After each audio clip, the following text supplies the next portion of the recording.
Welcome to Sleepy Time Stories. Hello, my dear friends. Tonight we begin a journey through the most scandalous love stories in royal history, and I'm going to start with something that will absolutely shock you. Imagine this: a princess so deeply in love that she was willing to destroy her entire family's reputation, tear apart a 1,000-year-old monarchy, and watch her sister's reign crumble, all for one man. A man who wasn't even royal. A man her family called completely unsuitable. This isn't some fairy tale. This actually happened. And the woman who did it, you know her name, Princess Margaret Rose of Britain. But what you don't know is just how far she was willing to go. The secret letters that were hidden for 70 years have finally been revealed, and they tell a story so passionate, so destructive that it makes any modern royal scandal look like child's play. Now, before we dive into this incredible story together, I'd love it if you could hit that subscribe button and give this video a like, but only if you're genuinely enjoying what we're exploring tonight. And tell me, where are you watching from right now? Are you tucked in bed or maybe listening while you wind down from your day? I always love hearing from you in the comments.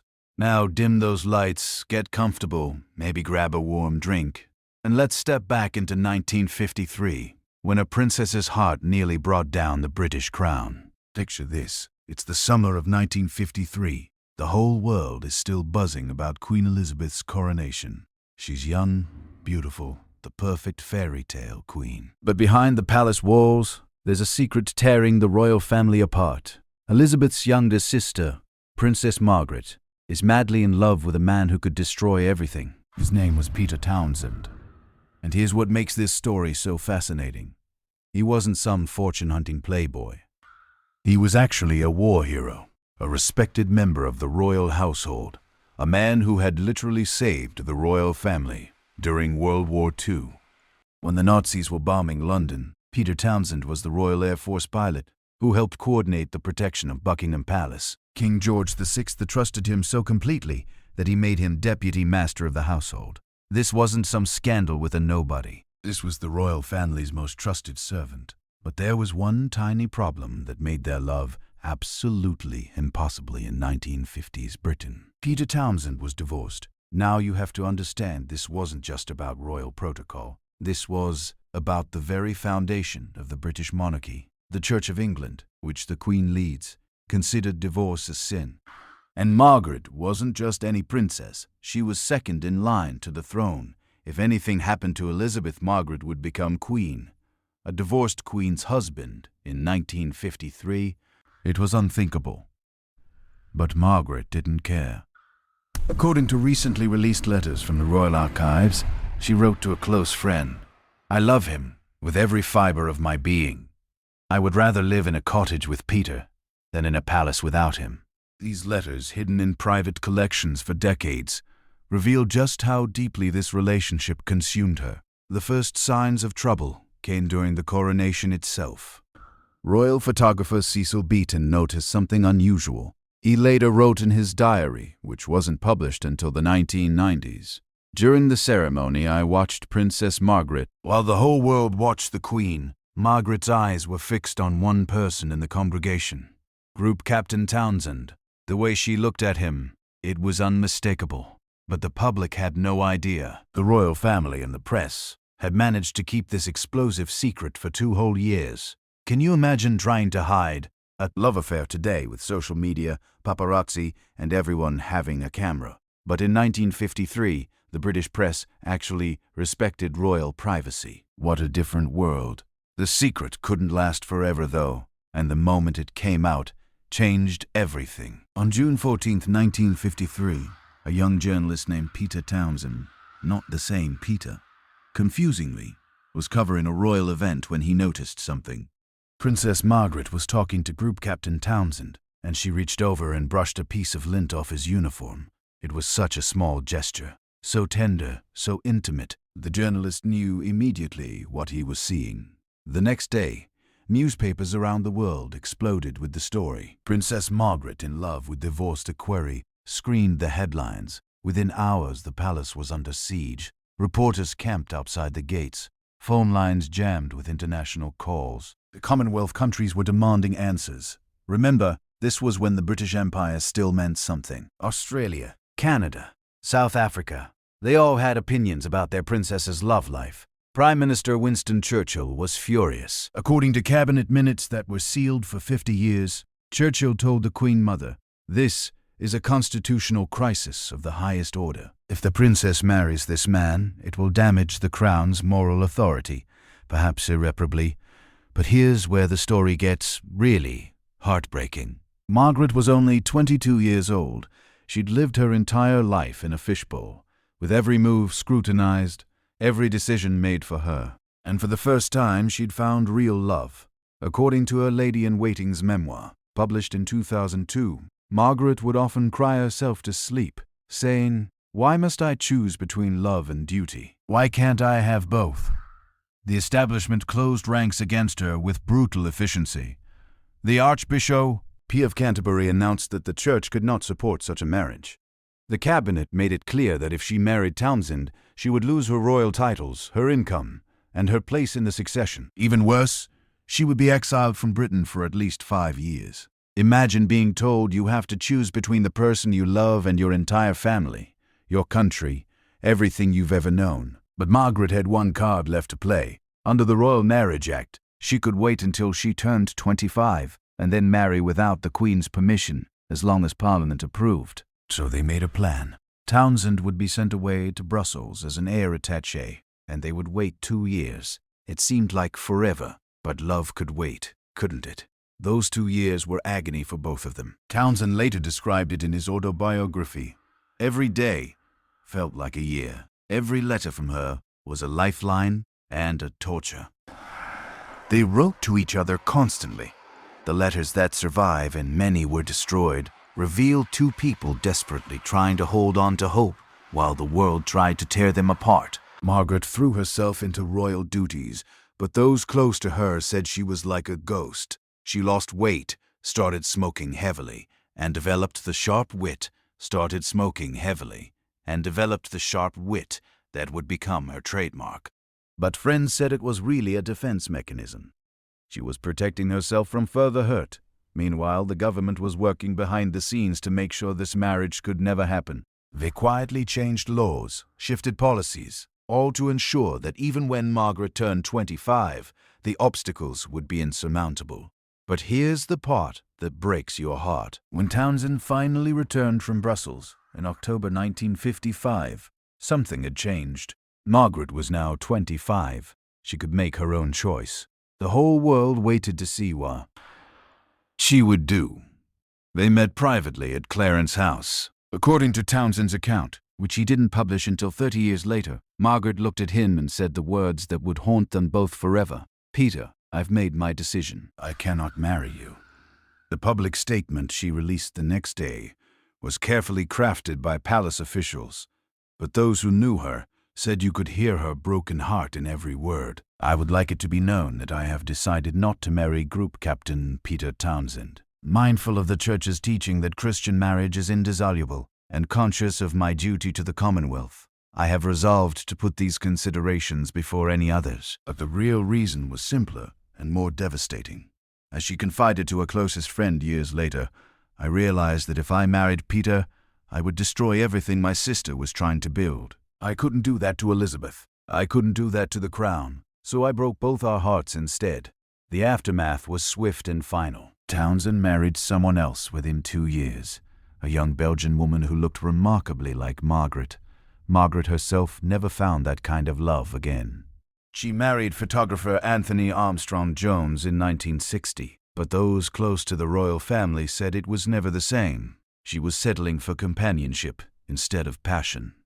The cruel irony, just 12 years later, Margaret's own marriage fell apart in a very public, very messy divorce. And by then, royal divorces were becoming almost routine. Prince Charles and Diana, Andrew and Sarah Ferguson, Anne and Mark Phillips. The very institution Margaret had sacrificed her happiness to protect was changing. Townsend lived until 1995, and in his final interview he was asked if he ever regretted what happened. He paused for a long moment and said, "I regret that the woman I loved had to carry such a burden. I regret that duty and love were presented as enemies when they should have been allies, but I will never regret loving her. She was extraordinary. Margaret died in 2002, and among her personal effects, they found a small silver frame with a photograph inside. It wasn't of her ex-husband or her children. It was of a young Royal Air Force officer from 1953, looking handsome in his uniform. After almost 50 years, she still kept his picture close. This story shows us something profound about the price of being royal. In fairy tales, princesses get to marry for love. In real life, they have to choose between their hearts and their crowns. Margaret chose duty. But the cost was everything that made life worth living. And here's what makes this story even more relevant today. We're seeing the same patterns repeat. When Prince Harry married Meghan Markle, the establishment pushed back. When they decided to step away from royal duties, they were criticized for choosing love over duty. History doesn't repeat exactly, but it certainly rhymes. As we've seen tonight, royal love stories aren't always fairy tales. Sometimes they're tragedies. Sometimes the princess has to sacrifice everything for the crown, even her own happiness. But as we'll discover in our next story, some royal women refuse to make that choice. Coming up, we'll explore how Marie Antoinette's secret affairs became so scandalous that they literally helped trigger a revolution. Her approach to love and duty was the complete opposite of Margaret's, and the consequences were far more dramatic. The French queen believed she could have both passion and power, but the price she paid was the ultimate one. Now, if Princess Margaret's story broke your heart because she chose duty over love, what I'm about to tell you will absolutely shock you. Because just 2 centuries earlier, there was a queen, who made the completely opposite choice. She chose passion over everything. Her reputation, her country, even her life. And the consequences, well, they literally changed the course of world history. Marie Antoinette never actually said, "Let them eat cake." That's a myth. But what she did do was far more scandalous than any misquoted phrase. She had affairs. Multiple affairs. Secret meetings, love letters that would make your romance novels blush. And here's the kicker. These weren't just personal scandals. These love affairs became the fuel that ignited the French Revolution. I'm talking about real passion that toppled kingdoms and sent queens to the guillotine. Think about that for a moment. When was the last time someone's love life literally changed the world? But Marie Antoinette's did. And the evidence that proves it has been sitting in archives for over 2 centuries. Waiting for someone to connect the dots. Let me paint you a picture of 1770s France. Marie Antoinette arrives from Austria at just 14 years old. 14, to marry the future king of France. Can you imagine being shipped off to a foreign country as a teenager, to marry someone you've never met? But here's what nobody talks about.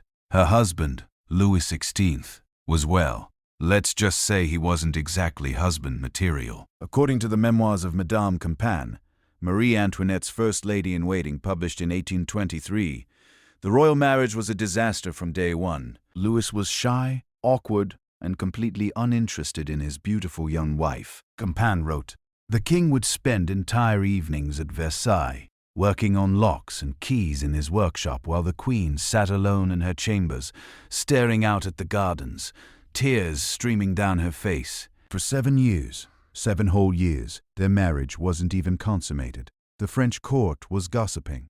Foreign ambassadors were sending worried reports back to their governments.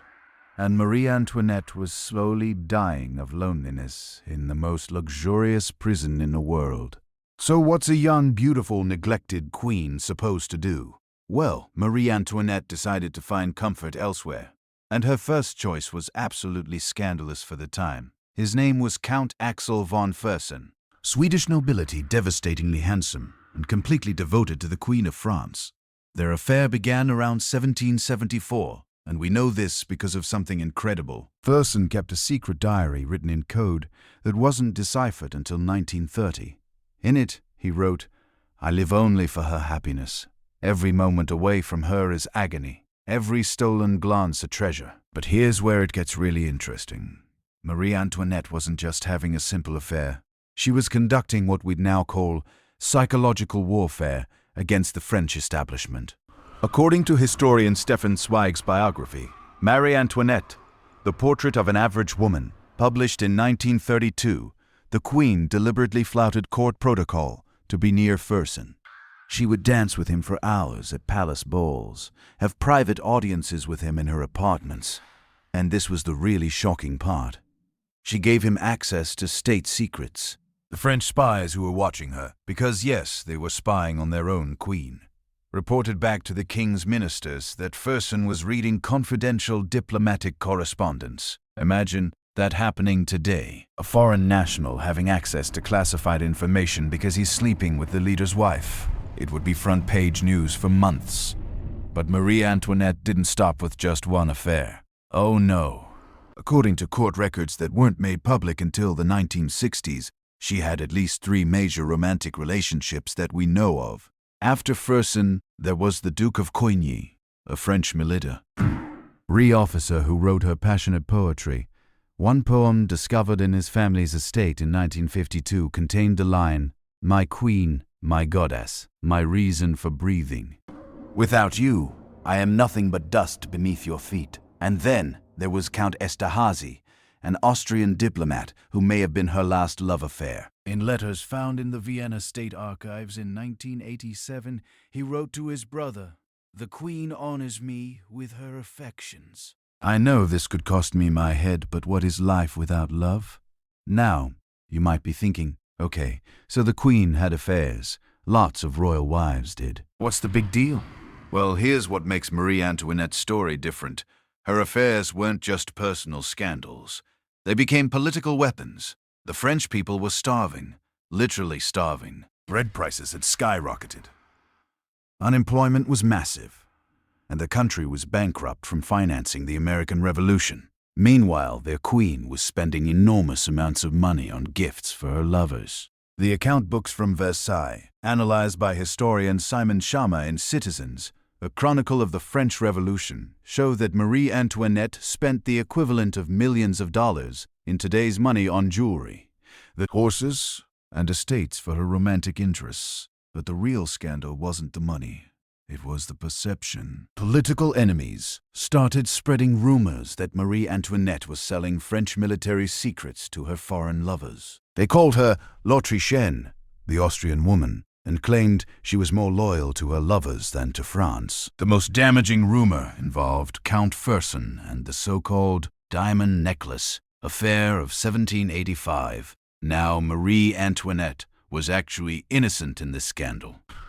She was framed by con artists who used her reputation for extravagance against her, but the French people didn't care about the truth.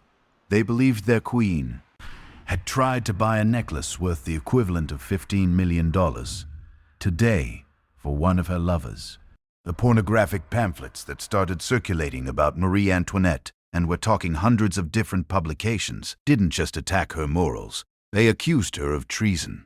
According to historian Chanto Thomas's book, The Wicked Queen, published in 1999, over 800 different satirical works were published about Marie Antoinette between 1785 and 1792. That's more negative press than any modern celebrity has ever received. Here's what's really heartbreaking about this story. Marie Antoinette's love letters to Count Fersen, discovered in Swedish archives in 1982, reveal a woman who was desperately trying to find happiness in an impossible situation. In one letter dated 1791, she wrote, "My dear friend, I exist only through you. If I did not have your friendship and tenderness, I would not have the strength to bear my existence." By then, the French Revolution was in full swing.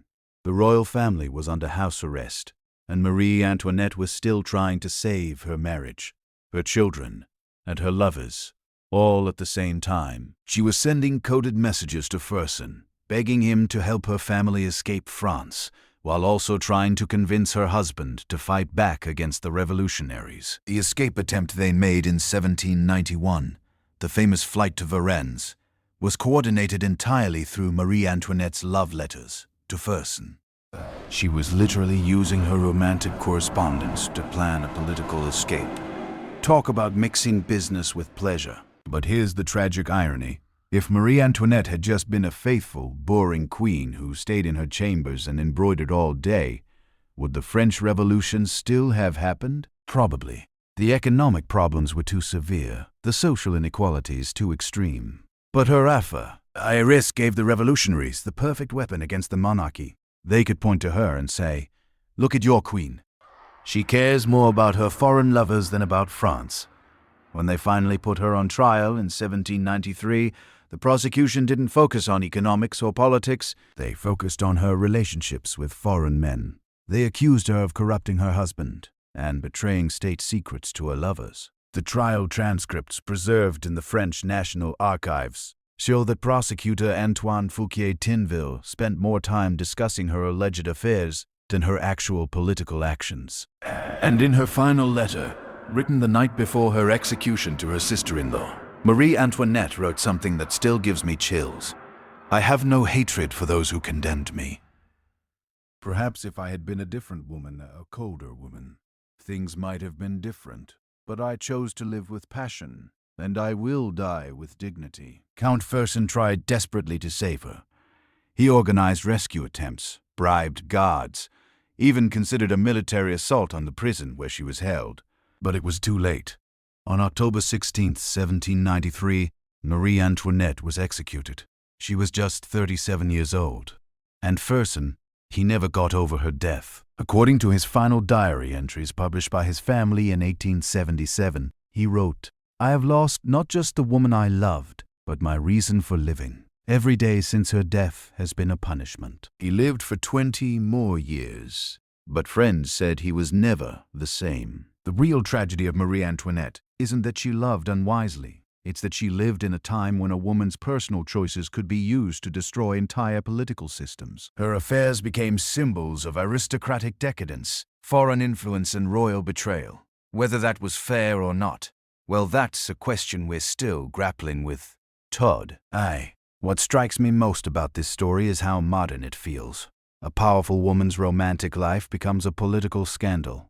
Her enemies use her relationships to question her loyalty and judgment. Sound familiar? From politicians to celebrities, we still see the same patterns playing out. The weapons have changed, but the warfare remains the same. But while Marie Antoinette's love affairs led to her destruction, our next royal took a completely different approach to managing both passion and power. Catherine the Great of Russia didn't just have secret affairs. She turned them into instruments of diplomacy and statecraft. Where Marie Antoinette lost control of her narrative, Catherine wrote her own rules entirely. And the way she balanced 22 different lovers while expanding the Russian Empire, that's a masterclass in multitasking that would make any modern woman jealous. Speaking of women who refuse to let society dictate their love lives, let me tell you about the most audacious royal woman in history. While Marie Antoinette's affairs destroyed her, Catherine the Great turned romance into her secret weapon.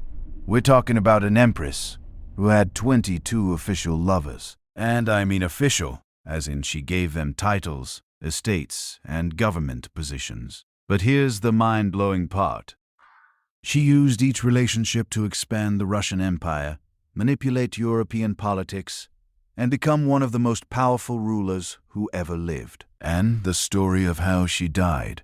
Well, let's just say historians have been trying to cover up the truth for over 2 centuries. What really happened in her private chambers on November 6, 1796 is so scandalous that Russian textbooks still won't tell the whole story. Let's start from the beginning, because Catherine's approach to love and power was unlike anything we've seen before or since. Born Sophie Friederike Augustin Guerre, she arrived in Russia at 15 to marry the future Peter III. But here's where her story takes a fascinating turn. She took one look at Russian court politics and decided she was going to play the game better than anyone else. Her husband, Peter, was, to put it politely, completely incompetent. According to Catherine's own memoirs published posthumously in 1859, she wrote, "My husband had the mind of a child and the ambitions of a fool. He played with toy soldiers while I studied statecraft." But instead of suffering in silence like so many royal wives, Catherine made a calculated decision. If her marriage couldn't give her happiness, she would find it elsewhere. And if Russia needed a strong ruler, she would become one. Her first affair was with Sergei Saltykov, a handsome court chamberlain. But this wasn't just teenage romance. This was strategic. According to historian Robert Massey's definitive biography, Catherine the Great, Portrait of a Woman, published in 2011. Catherine deliberately chose Saltykov because he had connections to the military and could help her understand Russian power structures. What's absolutely brilliant about Catherine is how she managed each relationship. She didn't just take lovers. She created a system. Each man received a specific role in her government, a generous financial settlement, and most importantly, a graceful exit strategy when the relationship ended. No drama, no public humiliation, no enemies. According to diplomatic records from the British Embassy in St. Petersburg preserved in the National Archives, one ambassador wrote in 1768, "Her Imperial Majesty manages her private affairs with the same skill she applies to matters of state." Her former favorites remain loyal supporters rather than bitter enemies. Let me give you some examples that will blow your mind. Grigory Orlov, lover number 5, helped her overthrow her own husband in a palace coup. Grigory Potemkin, probably her most famous relationship, became her co-ruler and helped her conquer Crimea. When their romantic relationship ended, he literally became her best friend and continued expanding the empire on her behalf. Can you imagine? "Hey, I know we broke up, but could you still help me conquer some territories?" And he said yes. The numbers alone are staggering. According to court records analyzed by historian Simon Sebig Montefiore in Catherine the Great and Potemkin, published in 2000, Catherine's lovers collectively received over 100,000 serfs. Catherine's lovers collectively received over 100,000 serfs, dozens of palaces, and administrative positions that controlled roughly 40% of the Russian Empire's territory. She was literally paying for companionship with pieces of her country and somehow making Russia stronger in the process. But here's what makes Catherine's story even more fascinating. She was incredibly open about her relationships in letters to her friend Voltaire, discovered in French archives in the 1930s. She wrote, "I'm accused of loving too much and too often. I plead guilty to both charges. But show me the man who can rule an empire while maintaining a cold heart, and I will show you a tyrant." The woman had a point.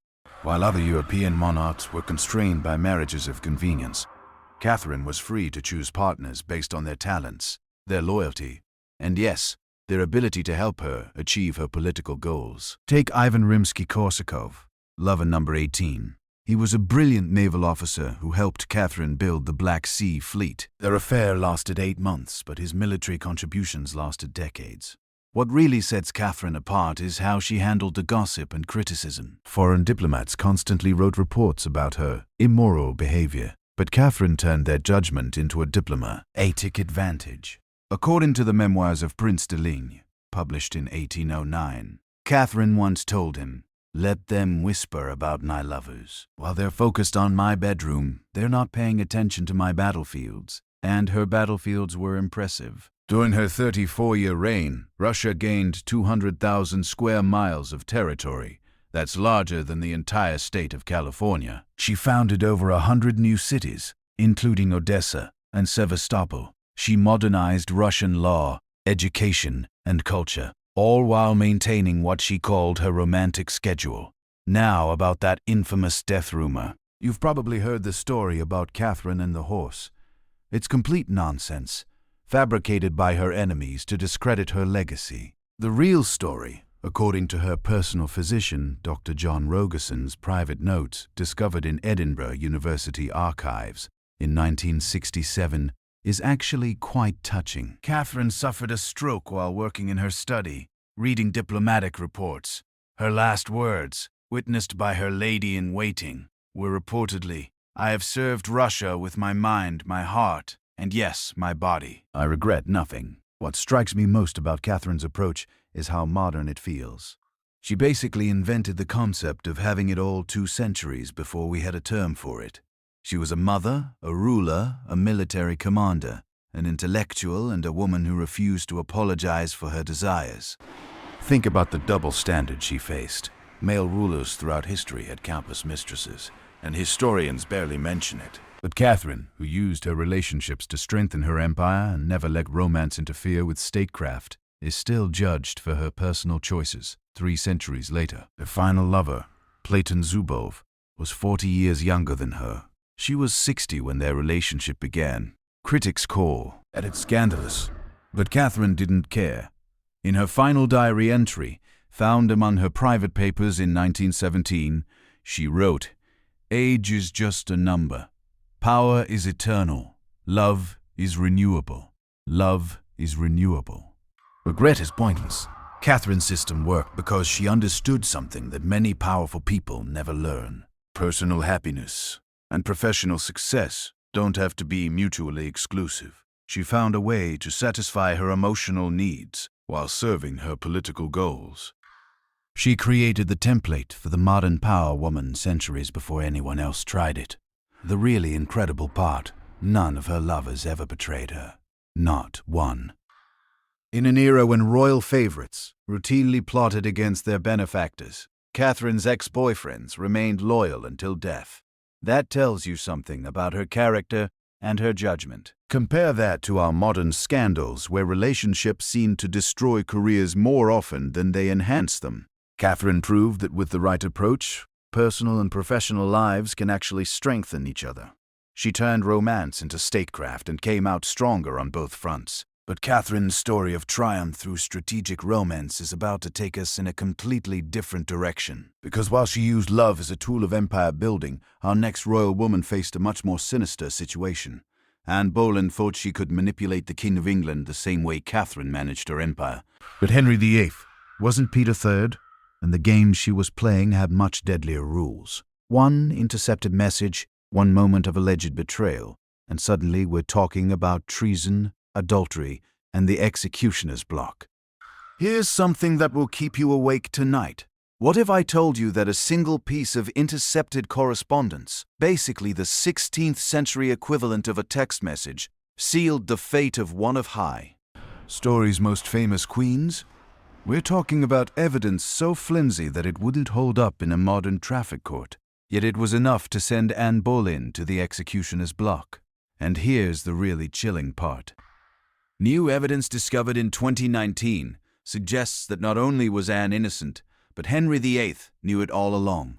The message that destroyed her, just 11 words. 11 words that changed English history forever, broke from Rome, and created the Church of England.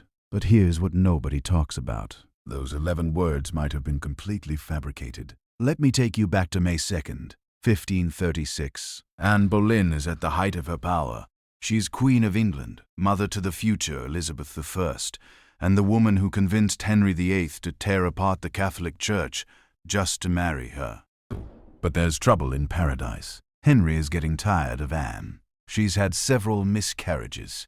She's not giving him the male heir he desperately wants. And worst of all, she's not the submissive wife he thought he was getting.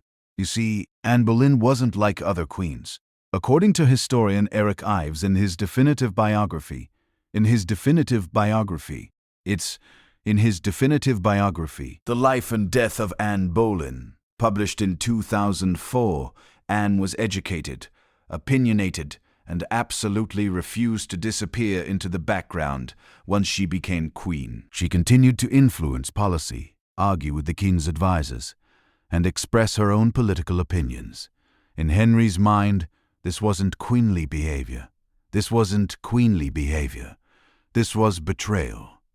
But Henry needed a reason to get rid of her. You couldn't just divorce the woman you had already moved heaven and earth to marry. So his chief minister, Thomas Cromwell, came up with a plan so devious, so perfectly crafted, that it worked exactly as intended. They would accuse Anne of adultery, the one crime that could destroy her completely.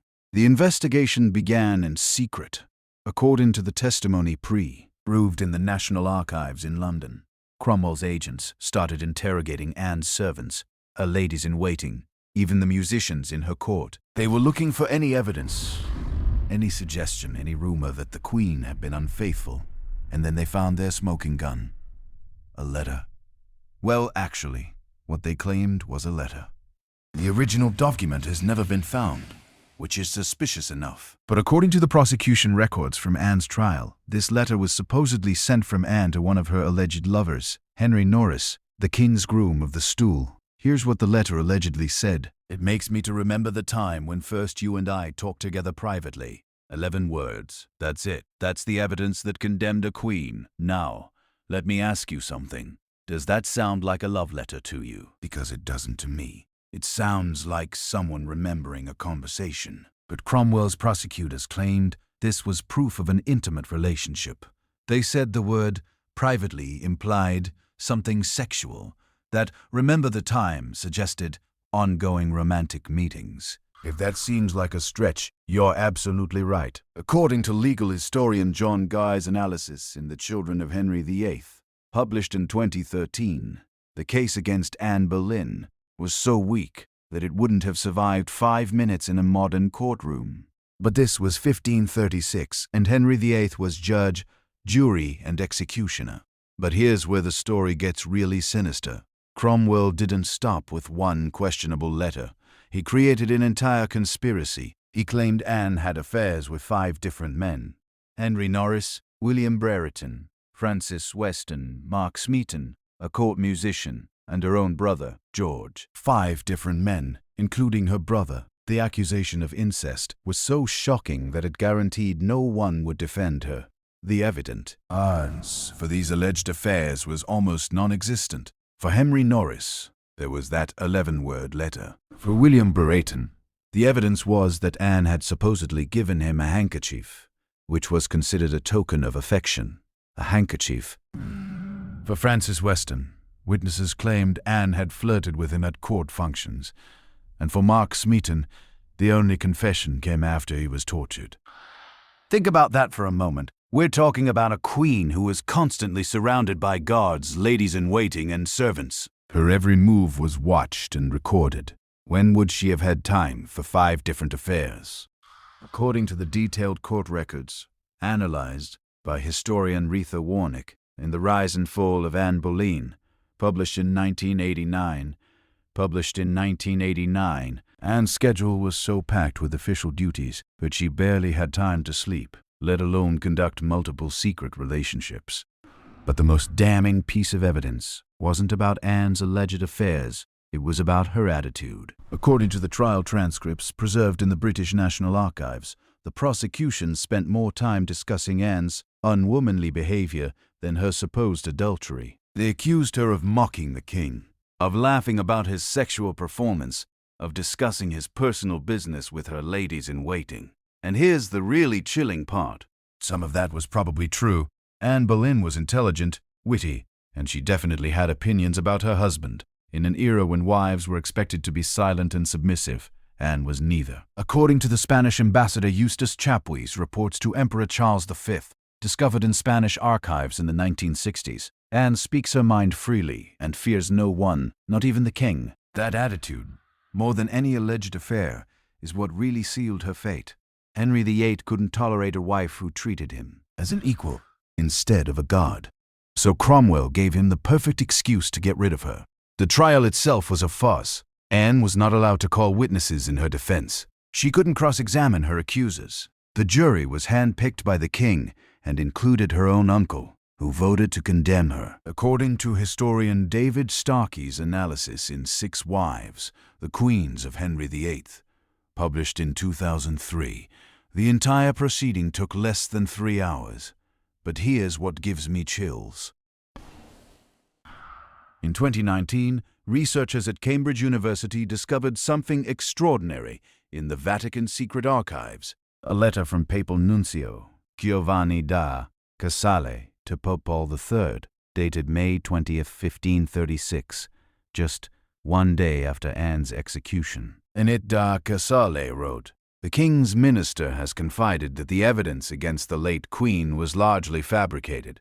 His Majesty knew this, but proceeded nonetheless, claiming reasons of state." Henry knew. He knew Anne was probably innocent, and he killed her anyway. Anne's final letter, written from the Tower of London the night before her execution, still exists. You can see the original in the British Library. In it, She wrote to Henry, "The hour of my death approaches. I have been judged guilty of crimes I did not commit by a husband who once swore to love me above all others. I go to my grave with a clear conscience and pray that God will forgive those who have wronged me." She was 28 years old when she died. 28. The same age as many of you watching this. Can you imagine facing execution for crimes you didn't commit, betrayed by the person who claimed to love you most? The really tragic irony: Anne's daughter Elizabeth would become one of England's greatest monarchs. The little girl Henry was so disappointed, and because she wasn't the son he wanted, would rule for 45 years and turn England into a global superpower. He didn't live to see it, but her bloodline achieved everything Henry had dreamed of. What's even more heartbreaking is how this story keeps repeating throughout history. Powerful women who refuse to stay in their lane get destroyed by men who can't handle their strength. The methods change. Instead of executioner's blocks, we use media campaigns, legal battles, character assassination. But the pattern remains the same. Anne Boleyn's story teaches us something crucial about power and gender. It wasn't really about adultery. It was about control. Henry couldn't control Anne the way he controlled his other wives, so he destroyed her, and he used her sexuality as the weapon, because that's always been the easiest way to bring down a powerful woman. I often wonder what Anne would think of our modern world. Would she be amazed that women can now hold power without fear of execution? Or would she recognize the same patterns playing out in different forms? The way successful women are still judged more harshly for their personal lives, the way their ambitions are still seen as threats to masculine authority. But while Anne Boleyn fell victim to a king's paranoia and a minister's manipulation, our next story takes us to someone who played the power game with far more skill and much higher stakes. Cleopatra didn't just survive the dangerous world of ancient politics. She conquered it using weapons that Anne never had the chance to fully develop. Where Anne's intelligence was seen as a threat, Cleopatra turned hers into an empire-building tool. What if everything you think you know about Cleopatra is wrong? Hollywood sold us the image of a beautiful seductress who used her looks to control powerful men. But recent archaeological discoveries reveal something far more incredible. Cleopatra wasn't even conventionally attractive, yet she conquered the hearts and minds of the two most powerful Romans alive, built the richest kingdom in the ancient world, and came within inches of ruling the entire Roman Empire. How? Through pure psychological manipulation that was so sophisticated. Modern politicians are still trying to copy her playbook. The woman who supposedly launched 1,000 ships and drove men to war actually looked more like your average college professor than Elizabeth Taylor. And that makes her story 1,000 times more fascinating. Let me blow your mind with something that archaeologists discovered in 2009. A silver coin from Cleopatra's reign found in Newcastle University's collection and authenticated by radiocarbon dating shows her actual face. According to Dr. Sally Ann Ashton's analysis published in Cleopatra in Egypt by the British Museum Press, Cleopatra had a prominent nose, a pointed chin, and what we would generously call strong features. The coin depicts someone who looks scholarly, intelligent, but definitely not like a movie star. So how did this academic-looking pharaoh become the most seductive woman in ancient history? Simple. She understood something that most people still don't get today. Real power doesn't come from how you look. It comes from how you make other people feel about themselves. Cleopatra was 18 when she inherited the throne of Egypt, but she was already fluent in 9 languages. 9. According to Plutarch's Life of Antony, written around 100 AD. She could conduct diplomatic negotiations in Egyptian, Greek, Latin, Hebrew, Arabic, Ethiopian, and at least 3 other ancient languages without needing interpreters. Can you imagine the psychological advantage that gave her? While other rulers had to communicate through intermediaries, Cleopatra could speak directly to anyone who mattered. But here's where it gets really clever. She didn't just learn languages, she studied cultures. When Julius Caesar first arrived in Egypt in 48 BC, Cleopatra didn't greet him as a typical pharaoh would. According to Caesar's own commentaries preserved in the Vatican Library, she appeared before him speaking perfect Latin and demonstrating detailed knowledge of Roman military history, Roman law, and even Roman poetry. Think about that for a moment. Caesar was expecting to meet another Eastern potentate who would grovel for his favor. Instead, he found someone who could discuss Cicero's speeches and quote Virgil's poetry better than most Roman senators. The psychological impact must have been staggering. But Cleopatra's real genius was understanding what each man needed emotionally and then becoming exactly that person. With Julius Caesar, she presented herself as an intellectual equal. According to Appian's civil wars written in the 2nd century AD, Caesar spent hours in the great library of Alexandria, discussing philosophy and science with Cleopatra. She made him feel like the brilliant statesman he wanted to be, not just the military dictator everyone feared.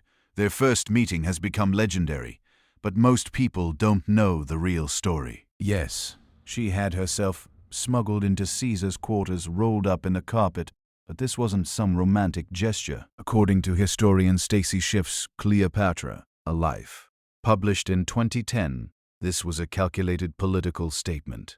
Cleopatra was showing Caesar that she could outmaneuver his security, that she was resourceful enough to be a valuable ally and dramatic enough to capture his imagination. The carpet trick worked perfectly. Caesar was so impressed that he spent the entire winter of 47 BC in Alexandria, something no Roman general had ever done. His soldiers were literally getting restless. But Caesar couldn't tear himself away from Egypt. According to Dio Cassius's Roman History, written in the 3rd century, Caesar told his advisors, "This woman understands power better than any man I've met." And she proved it. During their relationship, Egypt's economy grew by an estimated 300%. How do we know this? Papyrus tax records discovered in Oxyrhynchus in the 1890s show massive increases in trade revenues during Cleopatra's reign. She wasn't just charming Caesar.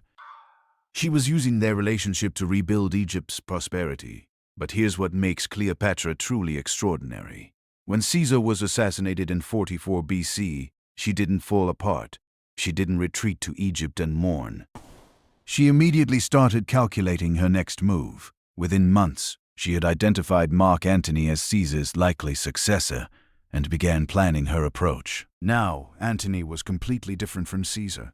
Where Caesar was intellectual and calculated, Antony was emotional and impulsive. So Cleopatra completely reinvented herself. According to Plutarch's account, when she sailed to meet Antony at Tarsus in 41 BC, she arrived dressed as Aphrodite, the goddess of love, on a golden barge with purple sails and silver oars. But here's the detail that shows her psychological sophistication.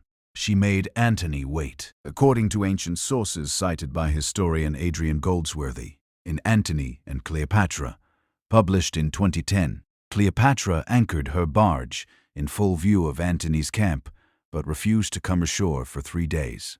She let anticipation build. She let rumors spread about her incredible luxury. She made herself into the most desired prize in the Mediterranean before they even met. When they finally did meet, Cleopatra had transformed herself into everything Antony fantasized about. Where she had been Caesar's intellectual companion, she became Antony's passionate lover. Where she had discussed philosophy with Caesar, she organized elaborate parties and hunts for Antony. She gave each man exactly what he needed to feel complete. The results speak for themselves. Antony essentially abandoned Rome for Egypt. He gave Cleopatra control of Cyprus, Crete, and parts of Syria. According to Octavian's propaganda, preserved in Augustus's Res Gestae, Antony was spending Roman money to fund Egyptian projects and elevating Cleopatra above Roman law. But Cleopatra's masterstroke was her children. She had a son with Caesar, Caesarion, and 3 children with Antony. These weren't just romantic gestures, they were political insurance policies. Each child represented a potential claim to Roman power. According to papyrus documents found at Heracleopolis in 1899, Cleopatra was already planning how her children would inherit both the Egyptian and Roman territories. Think about the long-term strategy here. Cleopatra was essentially trying to merge the eastern and western halves of the Mediterranean world under her family's control. If she had succeeded, world history would have been completely different. We might all be speaking Egyptian instead of Latin-derived languages. What's really remarkable is how close she came to pulling it off. At the Battle of Actium in 31 BC, Antony and Cleopatra's combined forces actually outnumbered Octavian's fleet. According to military historian John Worry's analysis in Warfare in the Classical World, published in 1995, they had 230 ships to Octavian's 400. But Cleopatra's ships were larger and better equipped. The battle was decided by a single tactical mistake. When Cleopatra saw the tide turning against them, she ordered her ships to retreat to Egypt. Antony, completely devoted to her, abandoned his own fleet to follow her. It was a decision made from love, not logic, and it cost them everything. But even in defeat, Cleopatra maintained her dignity and her strategy. According to Dio Cassius, when Octavian Nta read Alexandria, he found Cleopatra still negotiating, still trying to secure her children's future, still convinced she could find a way to survive. Her final act, suicide by asp bite, was itself a political statement. In Egyptian mythology, the asp bite guaranteed transformation into a goddess. What modern archaeology has revealed about Cleopatra's tomb site, currently being excavated by Doctor's tomb site, currently being excavated by Dr. Tomb. Kathleen Martinez at Taposiris Magna suggests that even her burial was planned as a propaganda victory. According to findings published in National Geographic in 2020, the tomb complex seems designed to present Cleopatra and Antony as divine rulers of a unified Mediterranean empire. Here's what I find most incredible about Cleopatra's story. She almost succeeded in changing the entire course of Western civilization, using nothing but psychological insight and emotional intelligence. No armies, no inherited alliances, just pure understanding of human nature. Imagine if she had won at Actium. Instead of the Roman Empire spreading Latin culture and eventually Christianity across Europe, we might have had an Egyptian-dominated world that preserved ancient knowledge and developed along completely different lines. The Library of Alexandria might never have been destroyed.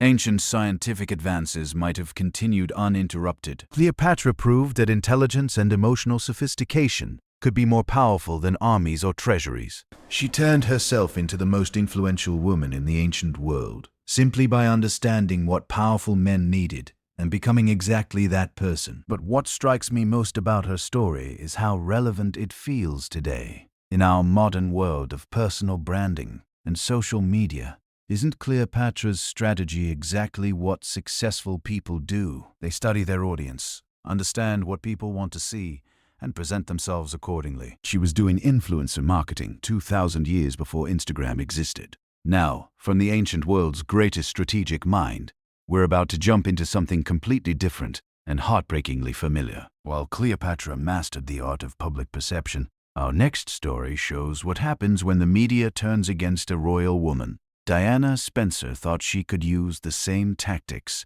that made Cleopatra successful. But she was dealing with forces that even the great pharaoh never had to face.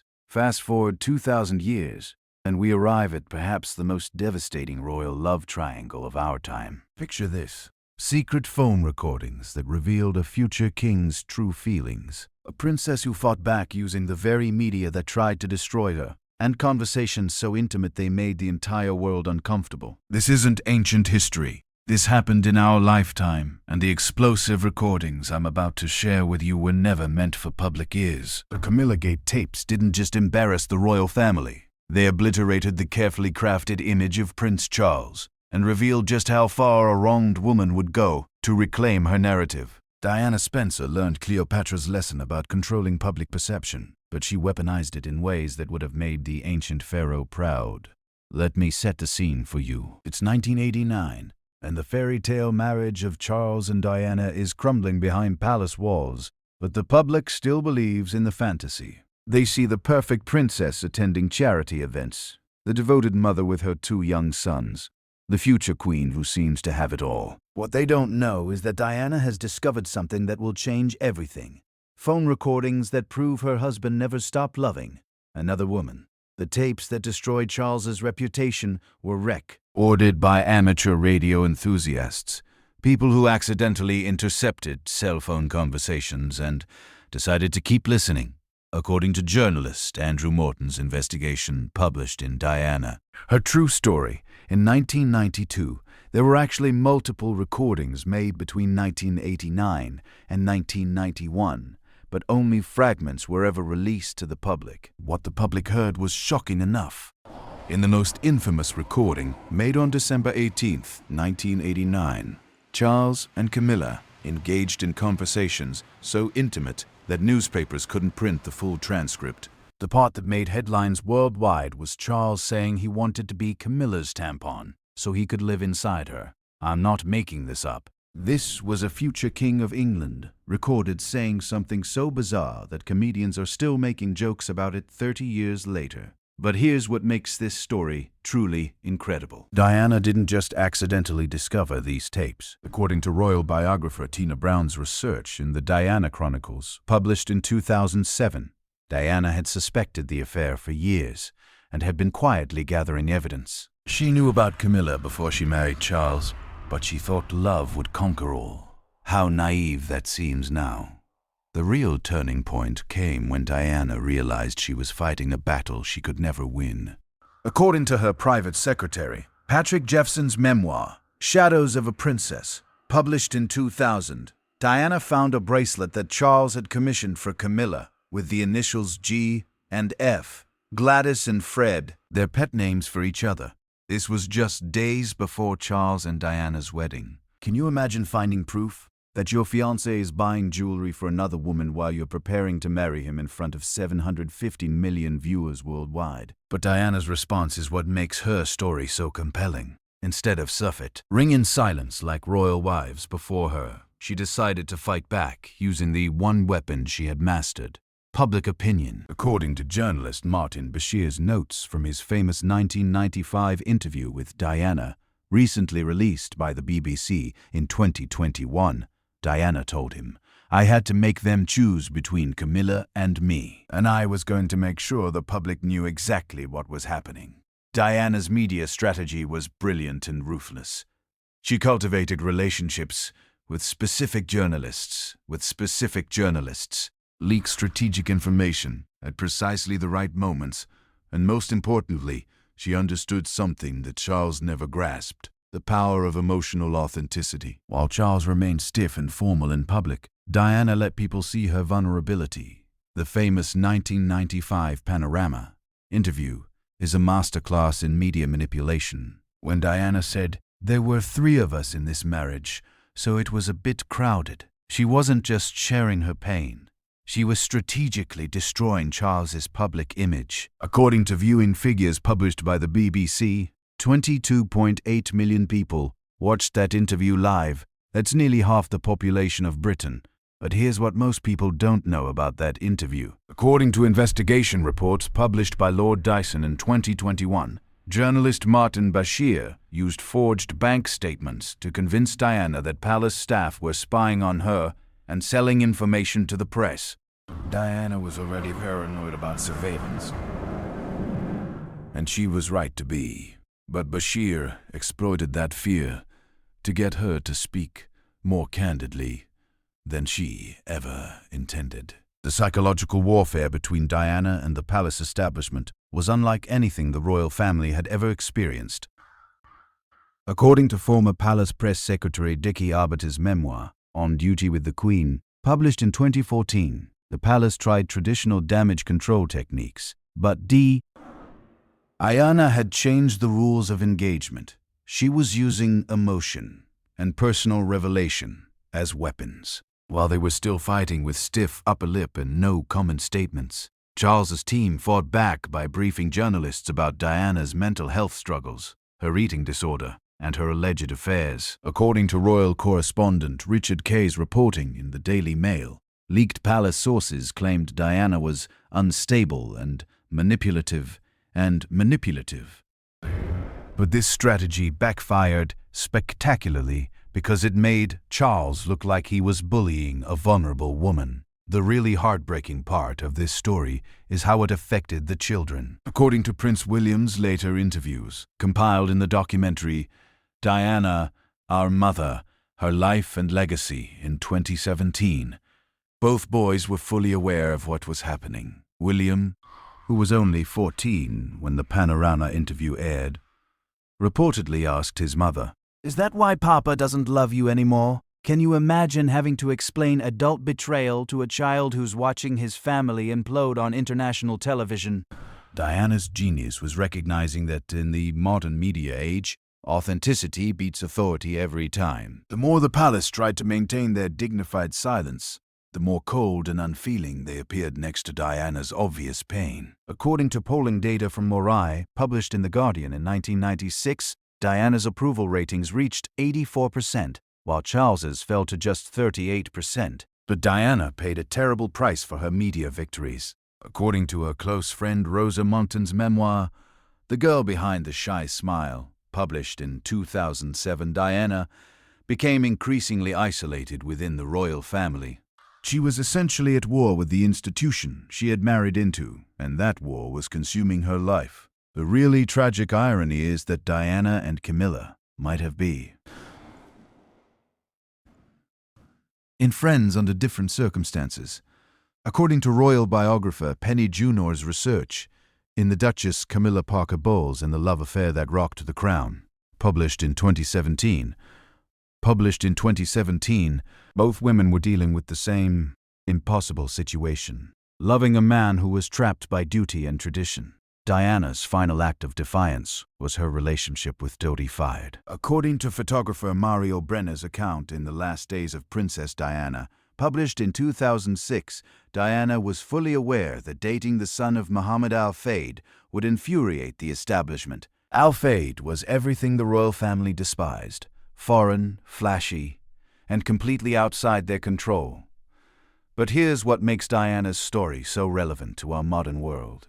She essentially invented the playbook for fighting back against institutional power using social media-style tactics. Even before social media existed, she understood that emotional truth could be more powerful than official statements, that vulnerability could be a weapon, and that public opinion could force even the most traditional institutions to change. Think about how many times we've seen this pattern repeated in recent years. People use personal revelation and emotional authenticity to challenge institutional authority. Diana pioneered this approach in the 1990s, and we're still living with the consequences. The saddest part is that Diana never got to see how the story ended. Charles and Camilla did eventually marry in 2005, and Camilla has actually become quite popular with the British public. Diana's sons both found love on their own terms. William with a commoner he chose himself, and Harry with an American actress who reminds many people of Diana's independent spirit. Would Diana have approved of how things turned out? According to her friend and voice coach Stuart Pearce, quoted in Diana, The Voice of Change, p. published in 2005, Diana once said, "I don't want to destroy Charles. I just want him to be honest about who he loves." In the end, maybe she got exactly what she wanted. But Diana's war with the palace establishment reveals something crucial about power in the modern world. The old rules about deference and dignity don't work anymore when anyone can broadcast their truth to millions of people. Diana proved that emotional authenticity could topple centuries of royal protocol. But she also showed us the personal cost of waging that kind of war. Her story makes me wonder, in our age of social media and instant communication, are we all becoming like Diana, fighting our personal battles in public, using our vulnerability as a weapon, demanding that institutions change to accommodate our individual needs? And if so, are we prepared for the consequences? While Diana fought her battles in the harsh glare of modern media scrutiny, our next royal woman chose a completely different approach to securing her love. When Wallis Simpson set her sights on the King of England, she used methods that were both more subtle and more devastating than anything Diana attempted. But the price she paid wasn't just personal embarrassment. It was accusations of treason that would follow her to the grave. You think modern scandals are explosive? Let me tell you about the twice-divorced American socialite who didn't just steal a king's heart. She may have stolen military secrets that could have changed the outcome of World War II. What I'm about to reveal comes from classified FBI files that weren't released until 2003. and they paint a picture of Wallace Simpson that's far more complex and controversial than the simple love story we've all been told. This isn't just about a woman who convinced a king to give up his throne. This is about espionage, Nazi connections, and political maneuvering that went straight to the top of the Third Reich. The woman who claimed she just wanted to marry for love might have been playing a much more dangerous game. But let's start with what everyone thinks they know. In 1936, King Edward VIII shocked the world by abdicating his throne to marry Wallace Simpson, an American divorcee. The official story is romantic. A king who chose love over duty. A woman who never wanted the crown but couldn't resist true love. It's been turned into movies, books, and countless romantic fantasies. The truth, according to FBI documents declassified under the Freedom of Information Act and analyzed by historian Andrew Morton, in 17 carnations, the royals, the Nazis, the royals, the Nazis, and the biggest cover-up in history. Published in 2015, Wallace Simpson was under investigation by British intelligence, American intelligence, and German intelligence, sometimes all at the same time. Let's go back to how this all started. Wallace Simpson wasn't some innocent American who accidentally charmed a king. According to her FBI file number 65-3113, she was a sophisticated woman who'd already been married twice and had connections throughout international society. Her first husband, Earl Winfield Spencer, Jr., was a U.S. Navy pilot, and through him she gained access to military and political circles that would prove useful later. But here's where the story gets really interesting. In 1924, Wallace spent time in China with her first husband, who was stationed there with the Navy. According to biographer Charles Hyam's controversial research in The Duchess of Windsor, The Secret Life, published in 1988, Wallace learned sexual techniques during her time in China that she later used to maintain her hold over Edward. Hyam claims she learned what was called the Singapore grip. But honestly, we don't need to get into those details. What's important is that Wallace understood the power of sexual influence long before she met the future king. When Wallace arrived in London society in the early 1930s, she wasn't just another American tourist. According to diplomatic cables discovered in the National Archives, she was already connected to prominent Nazi sympathizers, including Lady Emerald Cunard and the Mitford sisters. These weren't casual acquaintances. These were people who were actively promoting better relations between Britain and Germany. The first time Wallace met Edward, then Prince of Wales, was at a party hosted by Lady Furness in 1931. According to Lady Furness's memoir, Double Exposure, published in 1958, Wallace immediately understood that Edward was lonely, insecure, and desperate for someone to make him feel important. Where other women fawned over his royal status, Wallace treated him like an ordinary man who needed to prove himself to her.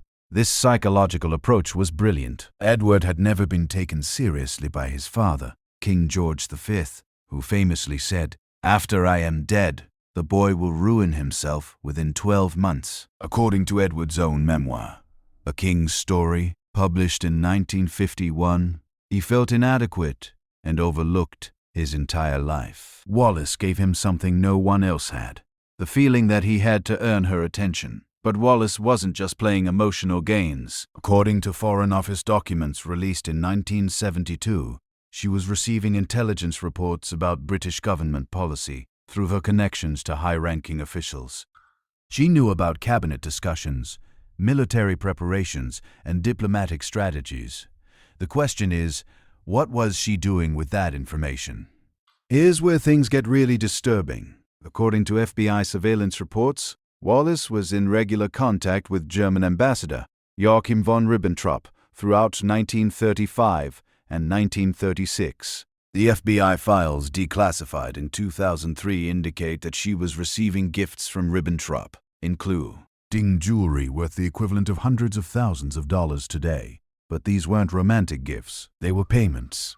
The German documents, captured after World War II, now housed in the Bundesarchiv in Berlin, show that the Nazis considered Edward and Wallace to be sympathetic to their cause.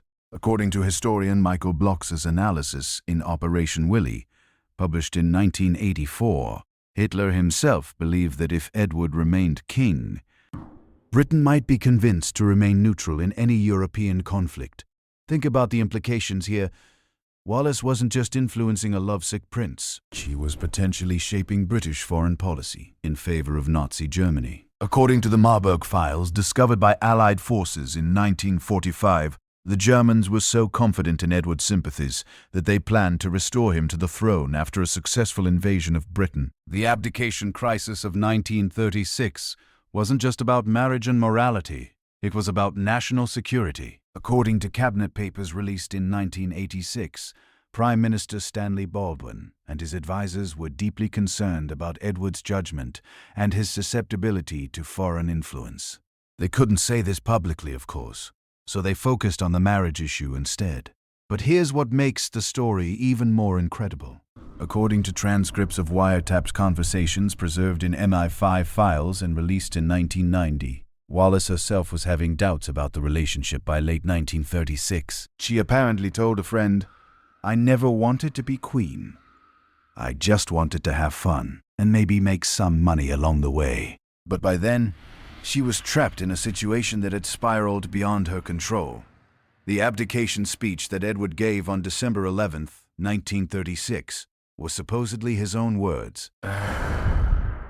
But according to analysis by historian Francis Donaldson in Edward VIII, published in 1974, the speech, W8, the speech, Way, as actually written by Winston Churchill and then edited by Wallis herself. She was still managing the narrative even as the crown slipped away. After the abdication, Edward and Wallis thought they could retreat to private life and enjoy their love story. Instead, they found themselves under constant surveillance by multiple intelligence agencies. According to the Duke of Windsor's FBI file, every phone call, every letter, every visitor was monitored for the rest of their lives. The really shocking part comes from German archives, discovered in the 1990s. According to documents analyzed by historian John Costello in 10 Days to Destiny, published in 1991, the Germans continued to view the Duke and Duchess of Windsor as potential assets throughout World War II. They even developed a plan, codenamed Operation Willy, to kidnap the couple from their exile in Portugal and use them as puppet rulers of a conquered Britain. The plan almost worked. In July 1940, the Duke and Duchess were in Lisbon, supposedly waiting for transport to the Bahamas, where Edward had been appointed governor. According to Portuguese police reports, German agents made contact with them and offered them 50 million Swiss francs, the equivalent of about $300 million today, to cooperate with German peace overtures. What did the Duke and Duchess do? According to Walter Schellenberg's post-war interrogation preserved in the National Archives, they didn't immediately refuse. They asked for time to consider the offer. It was only direct intervention by Churchill, who sent a Royal Navy cruiser to collect them, that prevented what could have been the biggest treason scandal in British history. But the story doesn't end there. According to FBI surveillance reports from their time in the Bahamas, the Duchess continued to maintain contact with German agents through neutral channels. She was apparently receiving coded messages hidden in fashion magazines sent from Switzerland. What were these messages about? We may never know, because the relevant files are still classified. What we do know is that Wallis Simpson lived the rest of her life under a cloud of suspicion. According to royal biographer Hugo Vickers' research in Behind Closed Doors, published in 2011, she was never fully accepted by the royal family. She was never fully accepted by the royal family, never given the title Her Royal Highness, and was essentially treated as a security risk until her death in 1986. The really tragic part of this story is that we may never know whether Wallis was a master spy, a naive woman who got in over her head, or something in between. According to intelligence historian Christopher Andrews' analysis in The Defense of the Realm, published in 2009, the evidence is circumstantial but deeply concerning. Too many coincidences, too many connections, too many opportunities for someone who claimed to be just an ordinary woman in love. What we can say for certain is that Wallis Simpson understood power in ways that most people never do. She recognized that in the 1930s, personal relationships could shape international politics. She used her sexuality, her intelligence, and her connections to climb higher than any American woman had ever climbed in European society. Whether she was working for the Germans, working for herself, or just caught up in events beyond her control, Wallis Simpson changed the course of British history. She removed a Nazi-sympathizing king from the throne, just as Europe was sliding toward war. Maybe that was her intention all along. Or maybe it was just an incredibly fortunate accident. But her story raises uncomfortable questions about the women we call gold diggers or social climbers. Was Wallis Simpson a traitor, a patriot, or just a very smart woman playing the hand she was dealt? Anne. In our modern world where personal relationships still shape political outcomes, how many Wallis Simpsons are out there right now, influencing events from behind the scenes? From the shadows of 20th century espionage, let's travel back to an era when royal women wielded power more openly and more violently. Eleanor of Aquitaine didn't need to work through lovers or manipulate from the sidelines. She commanded armies, ruled kingdoms, and possibly arranged the murder of her own husband. Where Wallis Simpson operated in secrecy, Eleanor dominated through sheer force of will, and the body count she left behind makes modern scandals look like children's games. Imagine a woman so powerful that she ruled 2 kingdoms, led an army to the Holy Land, and quite possibly orchestrated the murder of her first husband when he became inconvenient. Eleanor of Aquitaine wasn't playing the subtle games of influence that we've seen from other royal women. She was conducting medieval warfare with the ruthlessness of a mob boss and the strategic mind of a chess grandmaster. But here's the part that will absolutely shock you. According to recently discovered monastic records from the Abbey of Fontevraud, Eleanor may have been running what we now call an intelligence network across medieval Europe. We're talking about a 12th century woman who had spies in multiple kingdoms, controlled trade routes worth millions in today's money, and used marriage and divorce as weapons of international diplomacy. This isn't your typical fairy tale queen. This is a woman who changed the map of Europe through sheer force of will and a complete disregard for what medieval society expected from women. Eleanor inherited the Duchy of Aquitaine in 1137 when she was just 15 years old, but she wasn't some helpless teenager waiting for her husband to tell her what to do. According to the Chronicle of Geoffroy de Vigois, written around 1180, and housed in the Bibliothèque Nationale in Paris, Eleanor was already making independent political decisions before her marriage to Louis VII of France. She was negotiating trade agreements, appointing administrators, and essentially running a kingdom, while most girls her age were learning to embroider. Her first marriage to Louis VII was supposed to unite Aquitaine with France and create the most powerful kingdom in Europe. Instead, it became a masterclass in incompatible personalities. According to Bernard of Clairvaux's letters, preserved in the Vatican archives, Louis was deeply religious, sexually repressed, and completely overwhelmed by his young wife's intelligence and ambition. Bernard wrote to the Pope, "The Queen conducts herself more like a ruling prince than a dutiful wife. She argues with bishops, contradicts the king's counsel, and shows no proper submission to her husband's authority." But Eleanor's real genius showed during the Second Crusade in 1147. While other royal wives stayed home to pray for their husband's success, Eleanor insisted on joining the expedition to the Holy Land. According to the Chronicle of Odo of Diol, Eleanor brought 300 ladies-in-waiting and enough baggage to supply a small army. But this wasn't just medieval tourism. Eleanor was conducting diplomacy. The scandal that erupted during the Crusade would be front-page news, even today. Eleanor's relationship with her uncle Raymond of Antioch became so close that rumors spread throughout the Christian army. According to William of Tyre's Chronicle, written around 1180, Eleanor and Raymond spent hours in private conferences, planning military strategy and discussing the political situation in the East. But when Louis ordered the army to march toward Jerusalem instead of helping Raymond defend Antioch, Eleanor publicly defied her husband. This is where the story gets really dramatic. According to multiple sources compiled by historian Amy Kelly in Eleanor of Aquitaine and the Four Kings, published in 1950, Eleanor announced that she was refusing to continue the crusade with Louis, and would remain in Antioch with Raymond. In front of the entire Christian army, she declared that her marriage to Louis was invalid because they were too closely related, a claim that was technically true but had never bothered her before. Louis's response was swift and brutal. According to the Chronicle of John of Salisbury, Louis had Eleanor forcibly removed from Antioch and essentially kidnapped back to France. But the damage was done. The most powerful couple in medieval Europe was now publicly at war, and everyone knew it. The divorce proceedings that followed were unlike anything medieval Europe had seen before.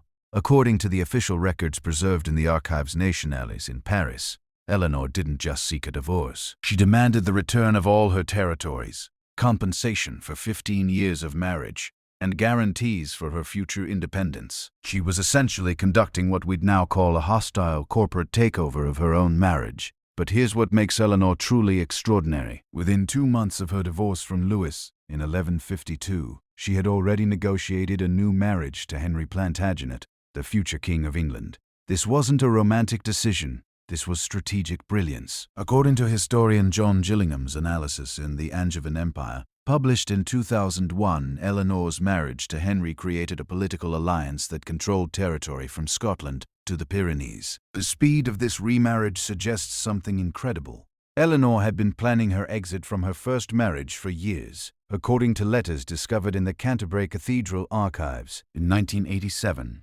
Eleanor had been in secret correspondence with Henry's court as early as 1150. She was essentially conducting divorce negotiations while still married to the King of France. But Eleanor's relationship with Henry II proved that she had learned from her first marriage. Where Louis had tried to suppress her political activities, Henry embraced them. According to the pipe rolls preserved in the National Archives in London, Eleanor was given unprecedented authority over English administration. She was issuing royal charters, conducting diplomatic negotiations, and essentially functioning as co-ruler of the empire. The really shocking part comes from what happened when Henry's wandering eye landed on Rosamond Clifford, his famous mistress. According to the Chronicle of Gerald of Wales, written around 1190, Eleanor's response wasn't tears or resignation. It was calculated revenge. She began secretly supporting her son's rebellion against their father, turning Henry's own children into weapons against him. And then Henry II died under mysterious circumstances in 1189. The official cause was fever, but according to the Chronicle of Ralph of Desato, preserved in the British Library, there were rumors at the time that Henry had been poisoned. More specifically, there were whispers that Eleanor had arranged her husband's death to clear the way for her son Richard to become king. Now, I'm not saying Eleanor murdered her husband. There's no definitive proof, but consider this. Eleanor had the motive, Henry's infidelities and political betrayals, the means, access to the royal household and knowledge of poisons, and the opportunity. She was with Henry during his final illness. According to historian W. L. Warren's analysis in Henry II, published in 1973, the speed with which Eleanor moved to secure Richard's succession suggests she had been planning for Henry's death well in advance. Eleanor's political maneuvering during Richard's reign was masterful. When Richard decided to join the Third Crusade, Eleanor essentially became regent of England. According to the Chancellor's rolls from 1190 to 1190 to 1192, Eleanor was making all major governmental decisions, negotiating with foreign powers, and even raising taxes to fund Richard's military adventures. But her greatest triumph came when Richard was captured and held for ransom by the Holy Roman Emperor. The ransom demand was 150,000 marks, the equivalent of about $100 million today. According to the Exchequer rolls preserved in the National Archives, Eleanor personally organized the collection of this enormous sum, traveling throughout England and France to gather funds from nobility, clergy, and merchants. Think about what this means. A 70-year-old woman in the 12th century managed to raise one of the largest ransoms in medieval history through sheer force of personality and political skill. She negotiated with emperors, manipulated currency markets, and essentially held together an empire while its king was imprisoned thousands of miles away. Eleanor's final act of political genius came during the succession crisis after Richard's death. Instead of supporting her younger son John, who was widely seen as weak and unreliable, Eleanor threw her support behind her grandson, Arthur of Brittany. Eleanor threw her support behind her grandson, Arthur of Brittany. According to the Chronicle of Matthew Paris, Eleanor was still conducting military campaigns at age 78, personally leading armies to secure Arthur's inheritance.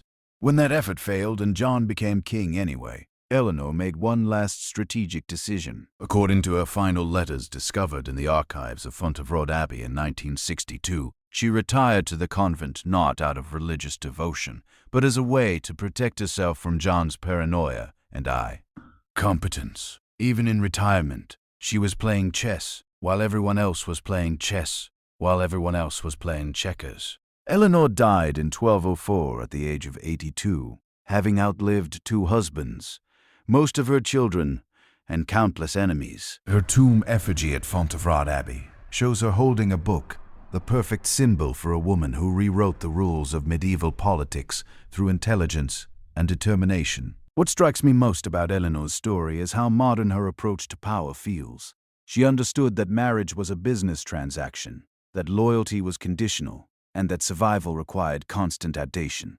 She was conducting realpolitik 8 centuries before Machiavelli wrote The Prince, but Eleanor's ruthless pursuit of power came at a personal cost that modern women might recognize all too well. According to various contemporary sources, she was estranged from most of her children, trusted by few, and constantly defending herself against accusations of unwomanly ambition. Sound familiar? Now, while Eleanor was conquering Europe through military might and political cunning, our next imperial woman was taking a completely different approach to power and passion. Joséphine Bonaparte discovered that the best way to control Napoleon wasn't through armies or alliances. It was through making him desperately insecure about her love. Her strategy of strategic infidelity would drive the Emperor of Europe to distraction and ultimately contribute to his downfall. The man who conquered Europe couldn't conquer his own wife's wandering heart. While Napoleon was busy reshaping the map of the world, Joséphine was conducting her own campaigns. Love affairs that drove the emperor to such distraction that his generals worried about his mental state during crucial battles. But here's the twist that historians tried to hide for 2 centuries. Joséphine's infidelities weren't weaknesses. They were weapons of psychological warfare, more effective than any army. Love letters recently discovered in the Malmaison archives reveal that Napoleon knew about every single one of Joséphine's affairs, and yet he couldn't bring himself to divorce her until it was politically essential. This wasn't just a marriage. It was a masterclass in emotional manipulation that influenced the fate of nations. The story begins in 1795, when Napoleon was still just an ambitious young general and Joséphine was a widow trying to survive in post-revolutionary France. But according to letters discovered in her personal papers housed at the Château de Malmaison, Joséphine wasn't some vulnerable widow looking for protection. She was already the mistress of Paul Barras, one of the most powerful men in the French government, and she was using that relationship to secure her financial future. When Napoleon met Joséphine at a salon party, he was immediately smitten. According to his aide-de-camp's memoir, Memoirs of the Duke of Ragusa, published in 1857, Napoleon was completely transformed by his passion for Joséphine. But Joséphine, she was calculating. In a letter to her daughter Hortense, discovered in 1960, she wrote, "This young general may prove useful. He has ambition and seems capable of advancement. I shall see what can be made of him." What can be made of him? She was talking about the future emperor of Europe, like he was a business investment. Their wedding in 1796 was rushed because Napoleon was about to leave for his Italian campaign. But here's something that will shock you. According to the marriage certificate preserved in the Paris city archives, Joséphine lied about her age, claiming to be 4 years younger than she actually was. She was 33, not 29. Napoleon, meanwhile, added 2 years to his age to seem more mature. So their entire marriage, literally began with mutual deception. But Josephine's real genius revealed itself during Napoleon's absence in Italy. While he was winning spectacular military victories and writing her passionate love letters every single day, Josephine was having an affair with a young cavalry officer named Charles. According to police reports from 1797, discovered in the French National Archives, Charles was a frequent visitor to Josephine's apartments, often staying overnight when Napoleon was away. The love letters Napoleon sent during this period are almost painful to read. According to the collection published in Napoleon's Letters to Josephine by the Folio Society in 1974, he wrote things like, "I awake filled with you. Your image and the memory of last night's intoxicating pleasures has left no rest to my senses." Meanwhile, Josephine was barely writing back. And when she did, her letters were cold and formal. But here's where Josephine's strategy becomes clear. According to historian Flora Fraser's analysis in Josephine, The Rose of Martinique, published in 2006, Josephine understood that Napoleon's obsession with her grew stronger the more unavailable she became. The less attention she gave him, the more desperate he became for her approval. Napoleon's spies eventually reported Josephine's affair to him while he was in Egypt in 1798. According to his stepson, Eugène de Beauharnais' memoir, published in 1858, Napoleon's reaction was volcanic. He wrote to his brother, Joseph, "I am disgusted with human nature. I need solitude and isolation. Glory fades. At 29, I have exhausted everything." He was literally talking about suicide because his wife was cheating on him. But instead of divorcing her, Napoleon decided to fight fire with fire. According to the diary of General Junot, published in 1891, Napoleon began his own affair with Pauline Faure, the wife of a junior raw officer. But the crucial difference? Napoleon's affair was revenge. Josephine's affairs were policy. When Napoleon returned from Egypt in 1799, Josephine wasn't even there to greet him. According to eyewitness accounts compiled by historian Philip Dwyer in Citizen Emperor, published in 2013, she was traveling with Charles and only rushed back to Paris when she learned Napoleon had landed. She arrived at their house on Rue de la Victoire to find the doors locked and Napoleon refusing to see her. What happened next shows Josephine's psychological mastery. Instead of apologizing or begging, she brought their children Eugene and Hortense to Napoleon's locked door and had them plead for their mother. According to Hortense's memoir, The Memoirs of Queen Hortense, published in 1927, Napoleon couldn't resist the children's tears and eventually opened the door. But Josephine didn't just ask for forgiveness. According to Napoleon's valet Constance's memoir, published in 1830, she told Napoleon that her affair with Charles meant nothing compared to her love for him, but that she needed to feel secure in his affection. She turned her infidelity into proof that Napoleon hadn't been loving her enough. The audacity is breathtaking, and it worked. Napoleon not only forgave her but became even more obsessed. According to the testimony of numerous courtiers compiled by historian Evangeline Bruce in Napoleon and Josephine, published in 1995. Napoleon would often interrupt important state meetings to write love notes to Josephine or to check on her whereabouts. But Josephine wasn't finished. Even after Napoleon became emperor in 1804, and she became emperor in 1804, and she became empress, she continued her pattern of strategic infidelity. According to the memoirs of Madame de Remusat, published in 1880, Josephine had affairs with Count Tasha, Prince Metternich, and possibly even Tsar Alexander I of Russia Dury, and diplomatic meetings. The most devastating affair was with Count Metternich, the Austrian ambassador. According to Austrian diplomatic archives analyzed by historian Alan Palmer in Metternich, published in 1972, Josephine may have been passing French military secrets to Austria through their relationship. Think about that. The Empress of France potentially committing treason through pillow talk. Napoleon knew. Of course he knew.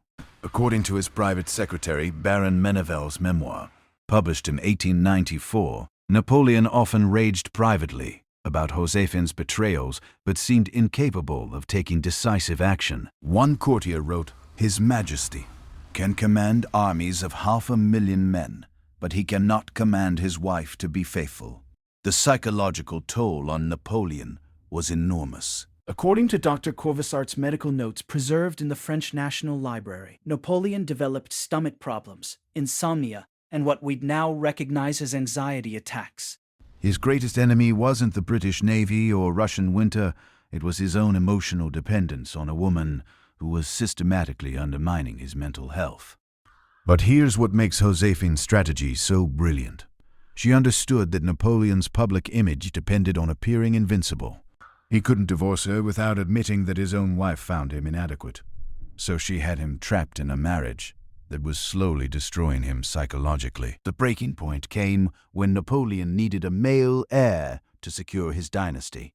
In 1809, he finally divorced Josephine, not because of her infidelities, but because she couldn't give him children. According to the divorce decree preserved in the French National Archives, Napoleon publicly praised Josephine as the ornament of my life, while privately writing to his sister Caroline,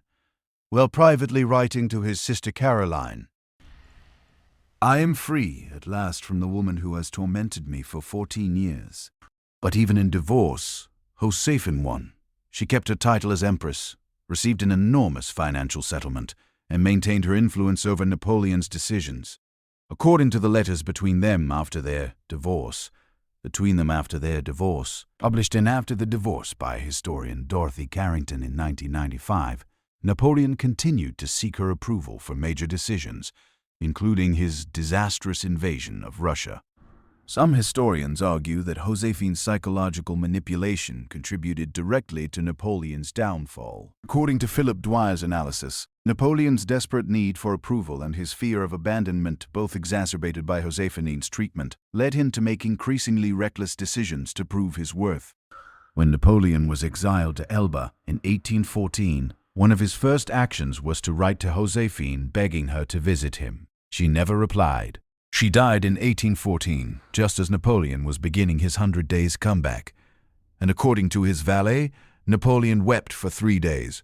When he learned of her death, Josephine's final victory was posthumous. According to Napoleon's will, discovered after his death on St. Helena, he left her detailed instructions for her burial and declared that despite everything, she had been the love of my life.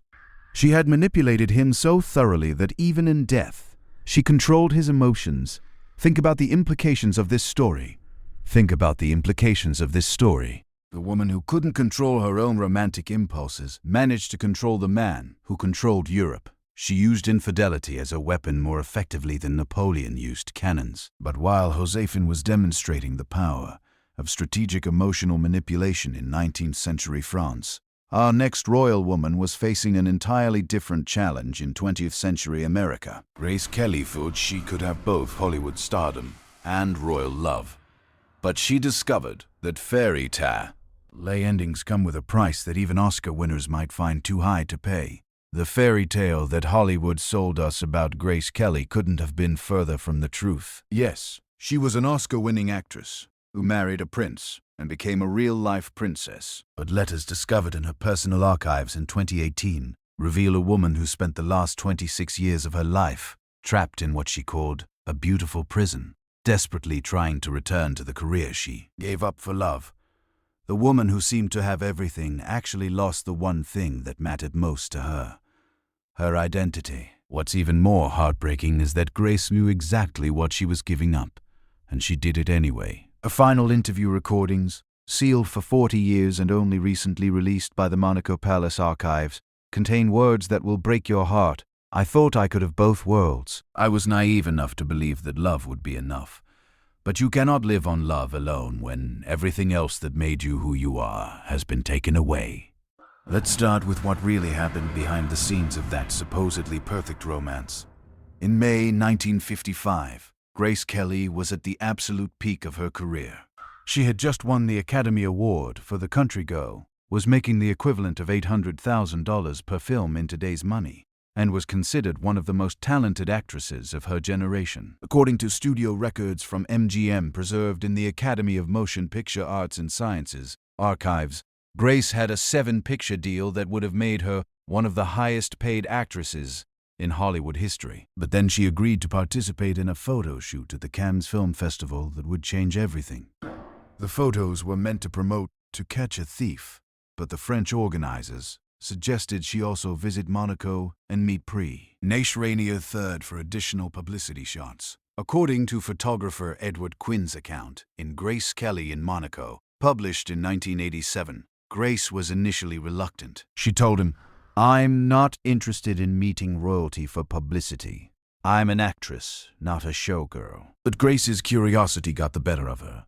The first meeting between Grace and Rainier on May 6, 1955, was supposed to last 30 minutes. According to the prince's private secretary's diary, discovered in the Monaco State Archives, the meeting lasted over 3 hours. Rainier was immediately smitten, but Grace's initial reaction was more complex. In a letter to her friend and fellow actress Rita Gam, discovered in Gam's estate in 2003, Grace wrote, "The prince is charming and certainly handsome, but there's something desperately lonely about him. Monaco feels like a beautiful stage set with no play being performed. I found myself wondering what it would be like to bring it to life." What Grace didn't fully understand was the financial pressure Rainier was under. According to Monaco's governmental records analyzed by historian William Stadium in A Place in the Sun, published in 2006, Monaco was essentially bankrupt in 1955. The casino was losing money. Tourism was declining, and Rainier desperately needed something to restore Monaco's glamour and attract international attention. Grace Kelly was the perfect solution. But for Rainier, this wasn't just about love. It was about economic survival. According to diplomatic cables from the American Embassy in Paris, discovered in the National Archives, U.S. officials were reporting that Rainier saw marriage to Grace's Monaco's salvation and the greatest publicity coup in modern royal history. The courtship that followed was orchestrated like a Hollywood production, according to Grace's personal secretary Prudence Glynn's memoir, In and Out of Vow. Guillaume, published in 2000, every meeting between Grace and Rainier was carefully planned. Every photograph strategically released to build international excitement. Grace was essentially being courted by an entire country, not just a man. But the more time Grace spent in Monaco, the more she began to understand what royal life would actually mean. According to the diary of Rainier's sister, Princess Antoinette, published in Monaco's Royal Archives in 2012, Grace asked pointed questions about her future role. Could she continue acting? No. Could she choose her own charity work? Only with approval. Could she travel freely? Not without security and official protocols.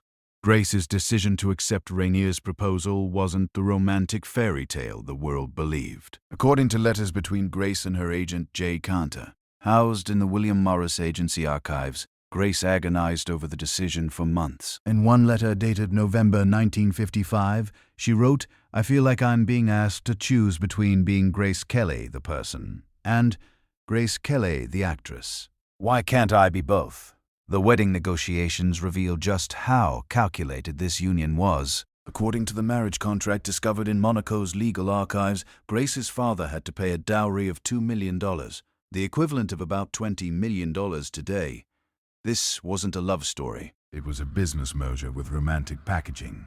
But the real tragedy began after the fairy tale wedding in April 1956.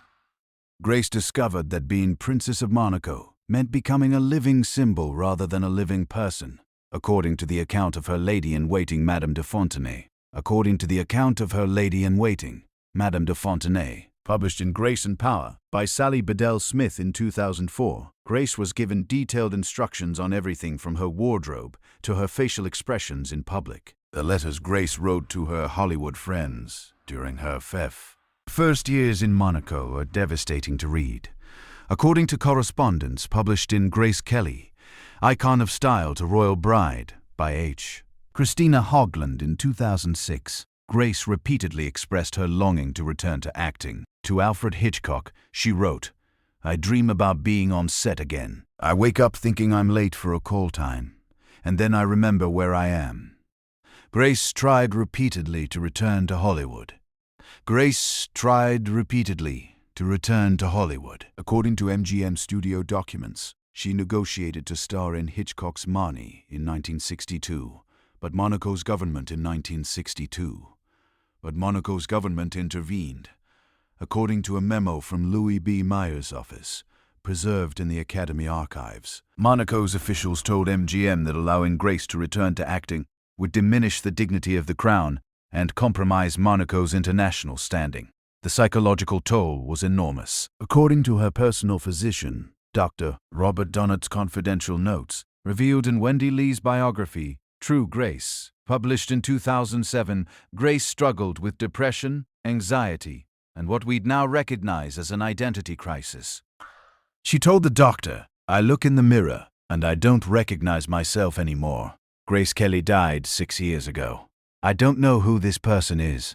Grace found some outlet in her children and charity work. But according to interviews with her friends compiled by biographer Sarah Bradford in Princess Grace, published in 1984, she never stopped mourning her lost career. She would watch her old films in private and reportedly broke down crying during screenings of High Noon and Rare Window. The really heartbreaking part is that Grace tried to find ways to return to performing without officially acting. According to documents from the Monaco Palace, she organized poetry readings, narrated documentaries, and even considered writing a memoir, but every attempt was blocked by royal protocol or Monaco's government officials. In third, 1970s, Grace became increasingly vocal about her frustrations. According to interviews she gave to close friends, compiled by Donald Spoto in High Society. Grace Kelly in Hollywood, published in 2009, she said, "People think I'm living a fairy tale, but fairy tales aren't real. Real life requires purpose, and I haven't had a real purpose in 20 years.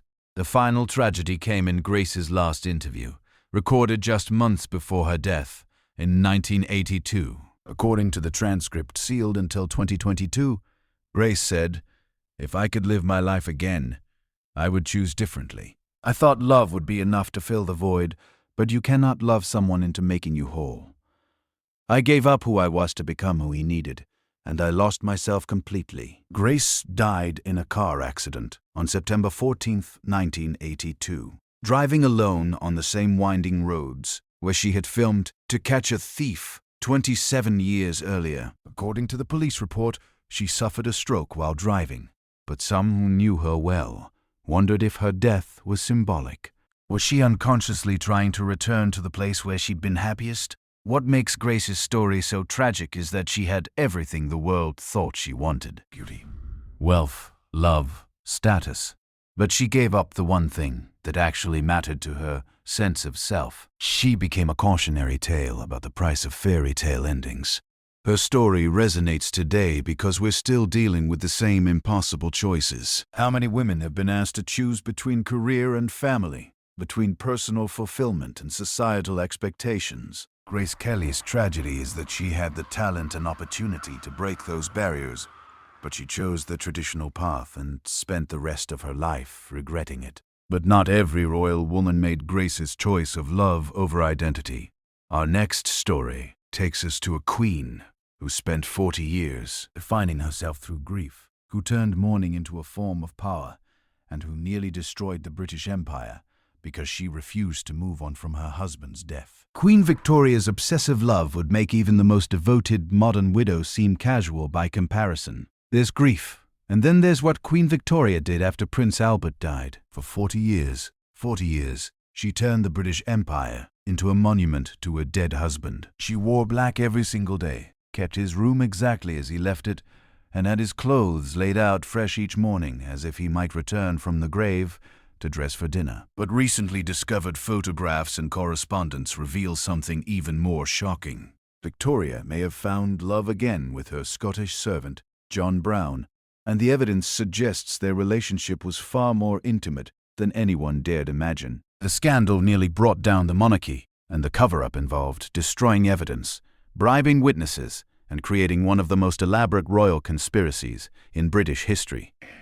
What I'm about to share with you comes from documents that the royal family tried to suppress for over a century. Victoria's love story with Albert began as a typical royal arranged marriage in 1840, but it became something unprecedented in British royal history, a genuine passionate partnership. According to Victoria's private journals preserved in the Royal Archives at Windsor, she wrote after their wedding night, "I never spent such an evening. My dearest, dear Albert." His excessive love and affection gave me feelings of heavenly love and happiness. The capital letters are hers. This woman was literally shouting her joy on paper. For 21 years, Victoria and Albert were inseparable. According to court records, compiled by historian Helen Rappaport in Magnificent Obsession, Pub. Published in 2011, Victoria insisted that Albert be involved in every aspect of government. She wouldn't sign a single document without his approval, wouldn't make any decision without his counsel. She essentially created the first co-monarchy in British history. But Albert was never truly accepted by the British establishment. According to parliamentary records from the 1840s, many politicians saw him as a foreign interloper trying to influence British policy. The press regularly mocked his German accent and formal manner. What they didn't understand was that Albert was Victoria's emotional anchor in a way that went far beyond normal royal marriages. When Albert died of typhoid fever on December 14, 1861, Victoria's reaction was immediate and total. According to her lady-in-waiting, Lady Augusta Bruce's diary, a friar, published in Letters of Lady Augusta Stanley in 1927, Victoria's first words upon Albert's death were, "The world is gone for me." She wasn't being dramatic. She meant it literally. What followed was unprecedented in royal history. Victoria ordered Albert's room at Windsor Castle to be preserved exactly as it was on the day he died. According to the detailed household records preserved in the Royal Archives, servants were instructed to continue bringing fresh water and clean towels to Albert's room every morning, to lay out his clothes each evening, and to dust his personal effects daily, as if he was still alive. But Victoria's obsession went much further. According to the account of her private secretary, Sir Henry Ponsonby, published in Henry Ponsonby, Queen Victoria's Private Secretary, by Arthur Ponsonby. In 1942, Victoria began consulting Albert's spirit through séance.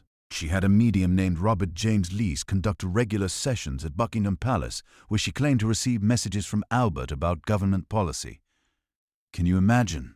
The Queen of the British Empire was making political decisions based on advice from a dead man channeled through a spiritualist. According to Foreign Office records discovered in the National Archives, several ambassadors reported concerns to their governments about Victoria's mental state and her fitness to rule. The really shocking part is how Victoria's grief affected the entire British Empire. According to parliamentary attendance records, Victoria essentially stopped performing her royal duties. She refused to open Parliament, wouldn't attend state dinners, and declined to meet with foreign dignitaries. For over a decade, Britain was essentially ruled by a ghost government, while their queen communicated with spirits. Public opinion turned against Victoria with remarkable speed.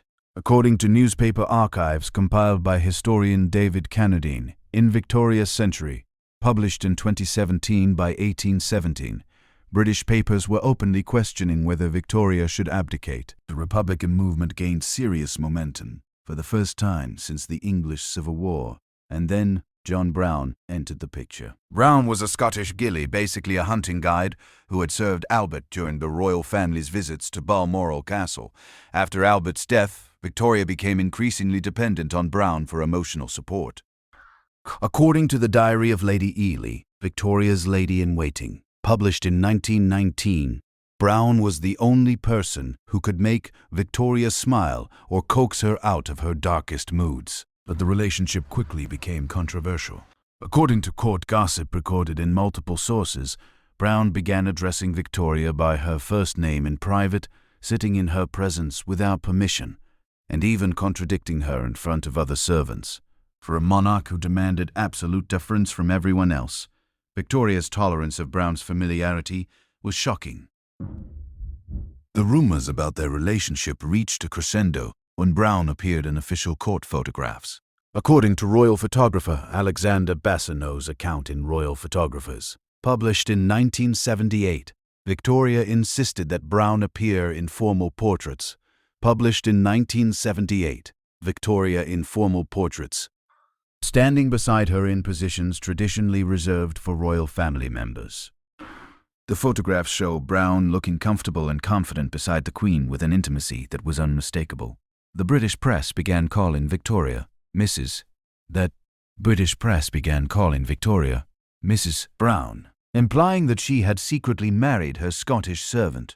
According to newspaper accounts from 1867 to 1870, compiled in Victoria and Her Scottish Servant by Raymond Lamont Brown in 1977. Satirical publications regularly depicted Victoria and Brown as husband and wife, with Brown portrayed as the real power behind the throne. But the most damning evidence comes from recently discovered photographs in the Brown family archives.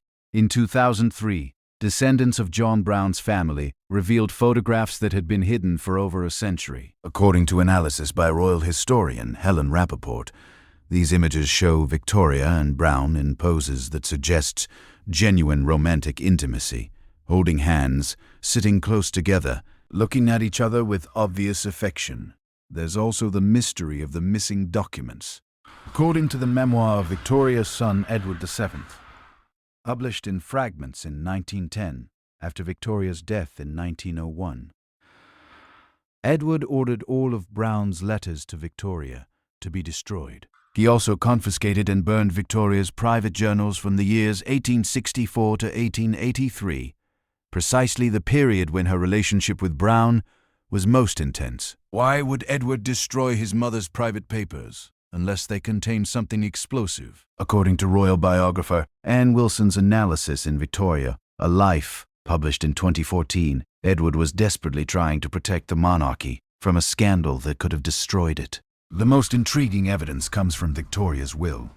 According to the probate records, Victoria left Brown an enormous bequest and arranged for his family to receive annual payments for life. But more significantly, according to court records discovered in the Scottish National Archives, Victoria arranged for Brown to be buried with one of her rings and a lock of her hair. The implications are staggering. Did Victoria, the moral authority of an entire empire, secretly marry her Scottish servant? Did the woman who spent 40 years mourning her dead husband actually find love again, but have to hide it because of class differences? According to Dr. Toctor, because of class differences. Lynn Vallone's analysis in Becoming Victoria, published in 2001, the evidence suggests that Victoria's relationship with Brown was genuine and possibly romantic, but that it had to be conducted in absolute secrecy. Victoria couldn't admit to loving anyone after Albert without destroying her carefully constructed image as the devoted widow. The psychological toll of living this double life was enormous. According to the observations of court officials compiled by biographer Elizabeth Longford in Victoria R.I., published in 1964, Victoria became increasingly isolated and paranoid during her later years. She trusted no one except Brown, and when he died in 1883, she fell into another period of deep depression. Victoria's 40-year period of mourning changed the British monarchy forever. According to constitutional historian Vernon Bogdanor's analysis in The Monarchy and the Constitution, published in 1995, Victoria's withdrawal from public life established the precedent that British monarchs could be symbolic figures rather than active rulers. In trying to honor Albert's memory, she accidentally created the modern constitutional monarchy. But Victoria's story also reveals something profound about love and loss. She loved so deeply that she couldn't imagine life without that love, even when it meant sacrificing her duty, her reputation, and possibly her mental health. Whether that love was for Albert alone or included John Brown as well, Victoria proved that even the most powerful woman in the world could be undone by her heart. Her story makes me wonder about the price of perfect love. Victoria and Albert had what many people dream of, complete emotional and intellectual partnership. But when Albert died, that perfect love became a prison that trapped Victoria for 4 decades. Is it better to love moderately and risk less, or to love completely and risk everything? While Victoria was demonstrating the destructive power of obsessive love in 19th century Britain, our next story takes us to Renaissance Italy. Where another royal woman faced accusations that make Victoria's scandals look like minor gossip. Lucrezia Borgia was accused of incest, murder, and poisoning, but the recently discovered evidence suggests she was actually the victim of one of history's most effective character assassination campaigns. From the obsessive grief of Victorian England, we travel back to the cutthroat world of Renaissance Italy, where the very name Borgia still sends chills down historians' spines. Lucrezia Borgia has been called history's most evil woman, accused of sleeping with her father and brother, poisoning her enemies with a hollow ring, and orchestrating murders across Italy. But documents discovered in the Vatican's secret archives in 2019 tell a completely different story. One of the most systematic character assassination campaigns in human history, orchestrated by the very men who were supposed to protect her. The woman history remembers as a monster may actually have been one of the Renaissance's greatest victims, and the evidence that proves her innocence has been hiding in plain sight for over 500 years. Let me set the scene for you. It's 1492, and Lucrezia Borgia is 12 years old. 12. When her father becomes Pope Alexander VI, can you imagine being a child and suddenly having your father become one of the most powerful men in the world? According to the papal household records preserved in the Vatican Apostolic Archive, Lucrezia went from being the daughter of a Spanish cardinal to the Pope's daughter literally overnight. But here's where the Borgia story gets complicated. Pope Alexander VI, born Rodrigo Borgia, wasn't supposed to have children at all. Catholic priests take vows of celibacy. But according to church records analyzed by historian Michael Mallet in the Borgias, The Rise and Fall of a Renaissance Dynasty, published in 2013, Rodrigo had been openly living with mistresses and acknowledging his children for decades before becoming pope. This created an impossible situation for Lucrezia. She was simultaneously the daughter of the pope, making her one of the most important women in Europe, and living proof of her father's violation of church law. According to diplomatic reports from the Venetian ambassador, preserved in the Venetian state archives, European courts didn't know how to treat her. Was she a princess or a scandal? Lucrezia's first marriage, arranged when she was just 13, reveals how her father planned to use her. According to the marriage contract discovered in the Spanish National Archives, Lucrezia was wed to Giovanni Sforza, Count of Pesaro, in a political alliance designed to strengthen papal control over northern Italy. But here's the crucial detail. The marriage was never consummated because Lucrezia was still a child. This is where the first lies about Lucrezia began. According to the Chronicle of Johannes Burchard, the Pope's Master of Ceremonies, published in At the Court of the Borgias, translated by Geoffrey Parker in 1963, when Lucrezia's marriage to Sforza was annulled in 1497. Sforza claimed in his defense, but the marriage had never been consummated because Lucrezia was having an affair with her father and brother. Think about that accusation for a moment. A grown man, angry about losing his political alliance, publicly accused a 17-year-old girl of incest to explain why he couldn't perform his marital duties with a child bride. And somehow history believed him instead of her. The poison ring legend comes from this same period. According to popular accounts, Lucrezia supposedly carried poison in a hollow ring and used it to kill her enemies at dinner parties. But according to toxicology research by historian John Freely in The Pope's Daughter, published in 2009, the technology to create effective liquid poisons that could be concealed in jewelry simply didn't exist in the 1490s. The substances available would have been too unstable, too detectable, or too slow-acting to be practical murder weapons. So where did these stories come from? According to documents analyzed by Vatican historian Sergio Pagano in I Borgia, published in 2019, many of the most damaging rumors about Lucrezia can be traced to specific political enemies of the Borgia family. The Orsini and Colonna families, traditional rivals of the Borgias, were paying chroniclers and poets to spread scandalous stories about Lucrezia throughout Italian courts. But the really devastating attack on Lucrezia's reputation came from an unexpected source, her own brother, Cesare. According to letters discovered in the Estense archive in Modena, Cesare was deliberately spreading rumors about Lucrezia's sexual impropriety to make her marriages easier to annul when they were no longer politically useful. Think about the psychological horror of this situation. Lucrezia's own brother was destroying her reputation to serve their father's political ambitions. According to the account of Isabella d'Este, Marchioness of Mantua, preserved in the Gonzaga archive, Lucrezia confided to her, "I am trapped between my father's ambitions and my brother's cruelty. They use my body as a political tool and my reputation as a weapon against their enemies." Lucrezia's second marriage to Alfonso of Aragon in 1498 was supposed to give her some happiness. According to contemporary accounts, compile.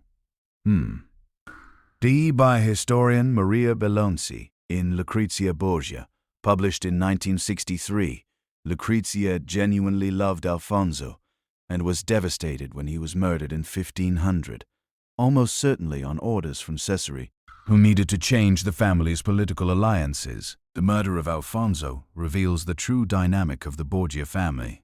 According to the testimony of witnesses preserved in the Roman criminal archives, Alfonso was stabbed in the street but survived the initial attack. While he was recovering in papal apartments under guard, someone strangled him in his sickbed. Lucrezia, who'd been nursing him personally, was conveniently sent away on the day he died. The evidence suggests that Lucrezia wasn't complicit in her husband's murder. She was deliberately removed from the scene so she couldn't prevent it. According to her letters to Isabella d'Este, discovered in 1987, Lucrezia wrote, "They have taken everything from me, my innocence, my reputation, and now my beloved. I am nothing but a pawn in games I never chose to play."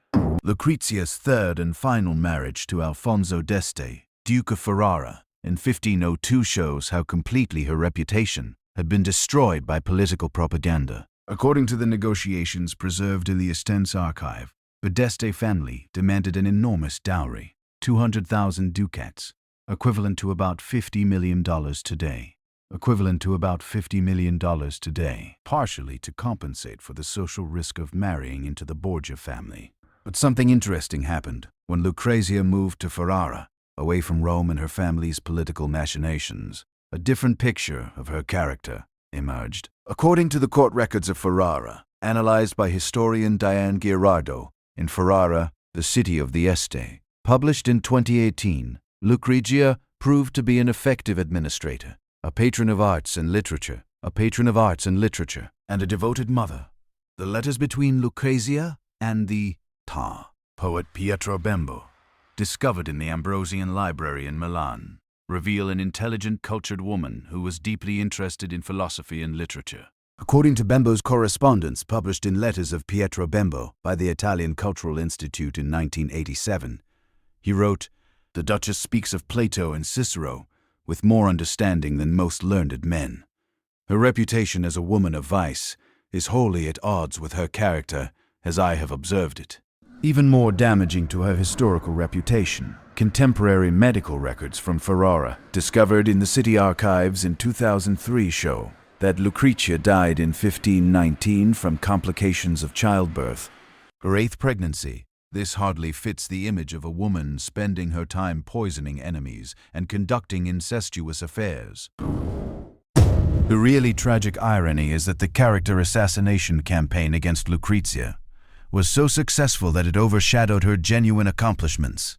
According to cultural historian Carolyn James in the Letters of Lucrezia Borgia, published in 2016, Lucrezia's surviving correspondence shows a woman who was actively involved in diplomatic negotiations, art patronage, and charitable works. But perhaps the most damning evidence against the traditional view of Lucrezia comes from an unexpected source, her enemies. According to the diary of Francesco Gonzaga,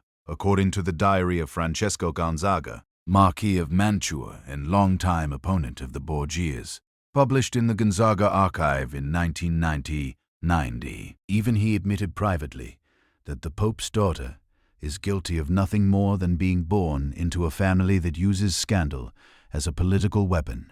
What emerges from the historical evidence is a picture of a woman who is systematically victimized by the men in her life, used by her father as a political tool, betrayed by her brother for strategic advantage, and ultimately destroyed by enemies who found it easier to attack the Borg. Ear women than the Borgia men. The Lucrezia Borgia story reveals something disturbing about how history treats powerful women.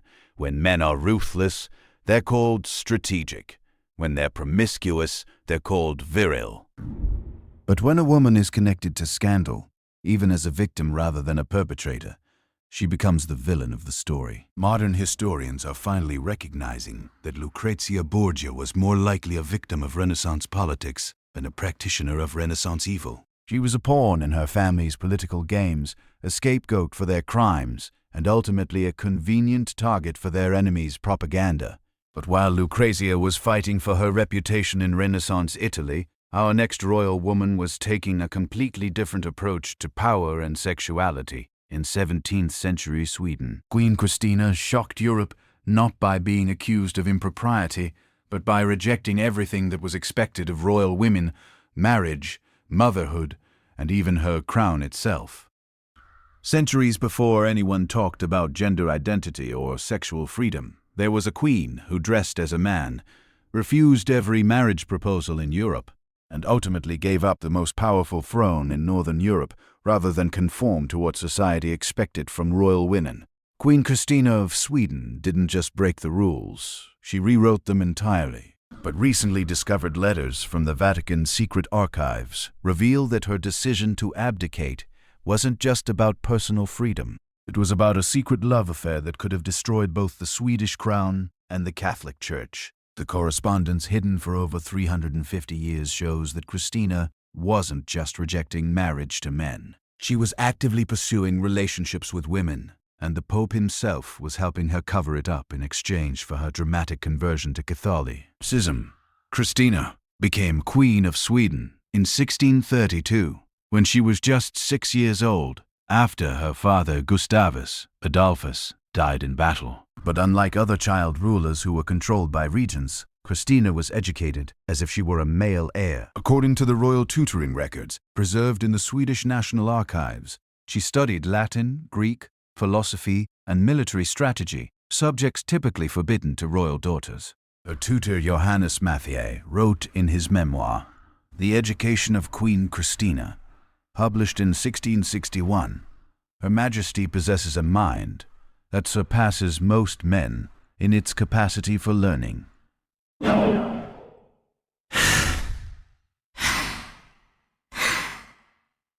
Published in 1661. She argues philosophy with the skill of a university professor and discusses military tactics with the knowledge of a seasoned general. I have never encountered such intellectual hunger in any student, male or female. But Christina's unconventional education created an unconventional queen. According to court records analyzed by historian Veronica Buckley in Christina, Queen of Sweden, published in 2004, Christina began asserting her independence almost immediately upon taking real power at age 18. Her first act was to reject the marriage proposal from her cousin Charles Gustaf, who'd been designated as her future husband. Since childhood, the Swedish parliament was horrified. According to parliamentary records from 1644 preserved in the Riksarkivet, the nobles pleaded with Christina to marry and produce an heir. The official transcript records Christina's response. I was born free, and I intend to die free. Marriage is a form of slavery that I will not accept, regardless of the political consequences. But Christina's rejection of marriage wasn't just about independence. It was about something much more personal. According to letters discovered in the Drottningholm Palace archives in 1982, Christina had developed intense emotional attachments to several ladies of her court, particularly Countess Ebba Spar. The letters between Christina and Ebba, written in a private code that wasn't deciphered until the 1990s, reveal a passionate relationship that went far beyond friendship. In one letter dated 1647, Christina wrote, My dearest Belle, a pet name for Ebba, you are the sun around which my world revolves.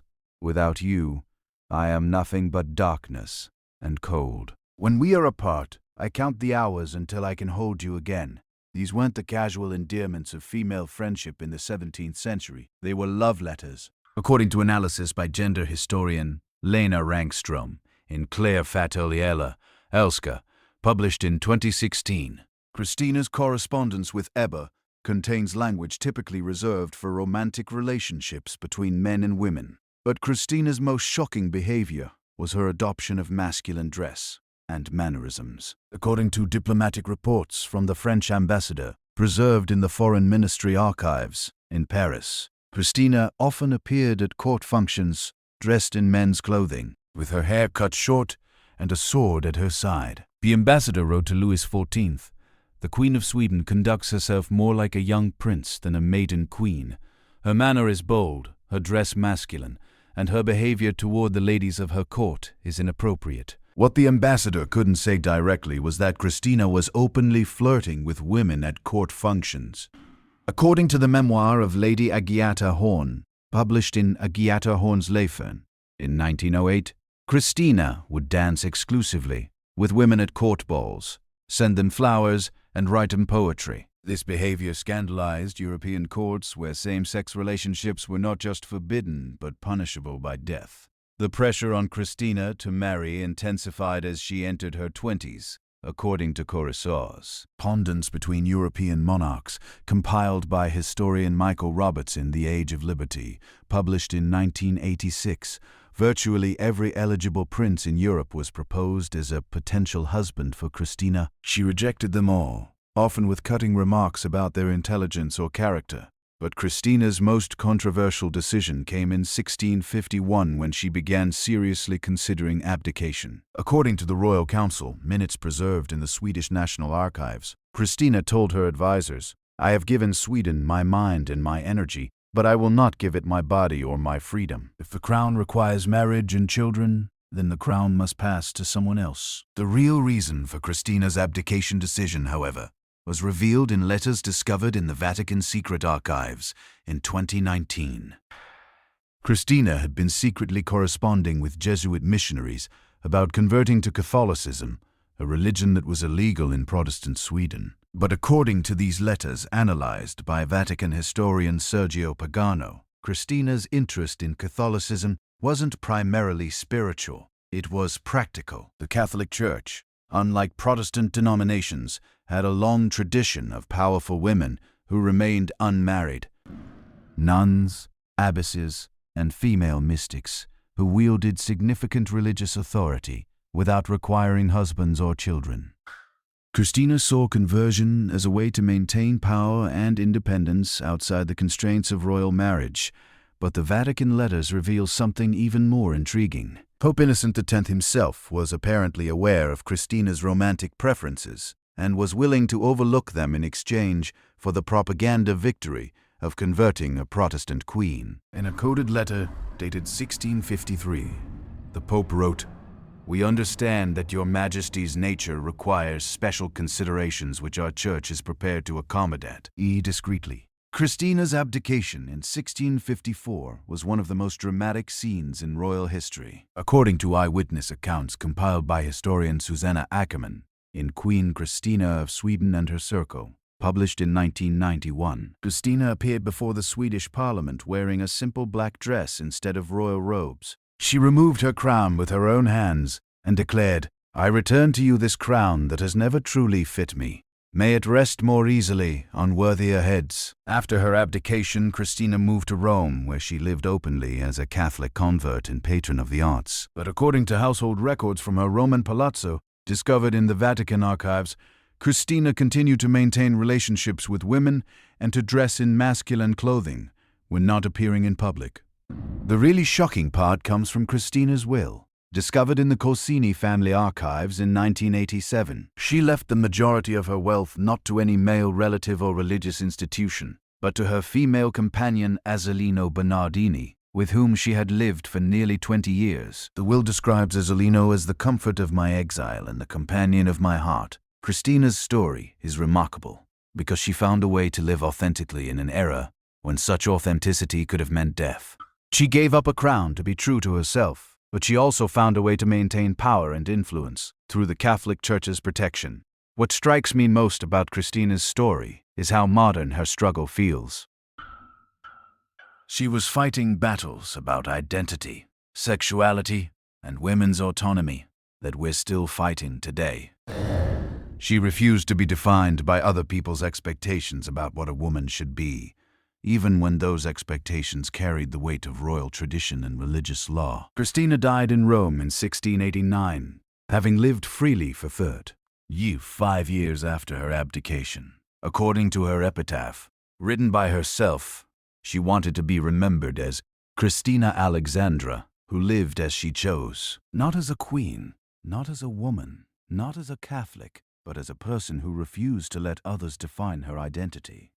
But while Christina was pioneering personal freedom in 17th century Europe, our next story brings us to a woman who used a completely different kind of freedom. The freedom to seduce, to spy, and ultimately to die for her choices. Mata Hari danced her way into the beds of European royalty. But the price she paid was accusation of espionage and a firing squad that may have executed an innocent woman.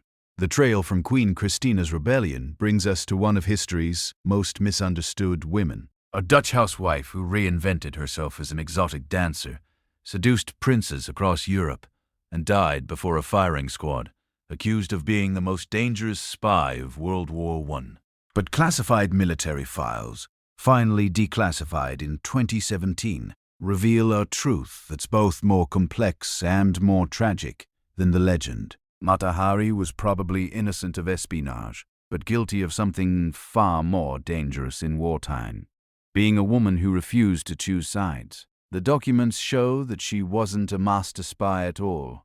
She was a convenient scapegoat in a war that was going badly for France, and her relationships with European royalty made her the perfect target for a government desperate to blame someone for their military failures. Let me take you back to 1876. When Margaretha Geertruida Zelle was born in a small Dutch town to a hat shop owner, there was nothing exotic about her early life. According to municipal records from Leeuwarden, preserved in the Dutch National Archives, she was an ordinary middle-class girl who married a Dutch colonial officer named Rudolf MacLeod in 1895 and moved to the Dutch East Indies. But tragedy struck in Java. According to medical records discovered in the Indonesian state archives, both of their children became seriously ill, possibly from poisoning by a disgruntled servant. Their son died. Their daughter survived, but was permanently damaged, and Margaretha's marriage fell apart. By 1902, she was back in Europe, divorced, broke, and desperate to reinvent herself. That's when Margaretha Zelle died and Mata Harietha Zelle died, and Mata Hari was born. According to her first performance contract preserved in the Musée Guimet archives in Paris, she created an elaborate backstory claiming to be a Javanese temple dancer who had learned sacred Eastern dances. The name Mata Hari supposedly meant Eye of the Day in Malay, which it does, but according to linguistic analysis by Dr. James Rush in Java, A Traveler's Anthology, published in 1996, her pronunciation and cultural knowledge were clearly that of a European who had lived in the colonies, not a native dancer. But here's what made Mata Hari brilliant. She understood that Europe in 1905 was obsessed with Orientalism and exoticism. According to cultural historian Edward Sayers' Analysis in Orientalism, published in 1978, European audiences were fascinated by anything that seemed to come from the mysterious East. Mata Hari gave them exactly what they wanted to see. Her performances were scandalous for the time. According to reviews compiled in Mata Hari, The True Story, by Russell Warren Howe, published in 1986, she performed in transparent veils and removed most of her clothing during her dances. But what made her different from other exotic dancers was her ability to convince audiences that they were witnessing authentic religious ceremonies rather than mere entertainment. The royal connections began almost immediately. According to police surveillance reports from the Préfecture de Police in Paris, Mata Hari quickly attracted the attention of wealthy men, including Crown Prince Wilhelm of Germany, Grand Duke Boris of Russia, and various French military officers. But according to these same reports, her relationship seemed motivated more by financial necessity than political intrigue.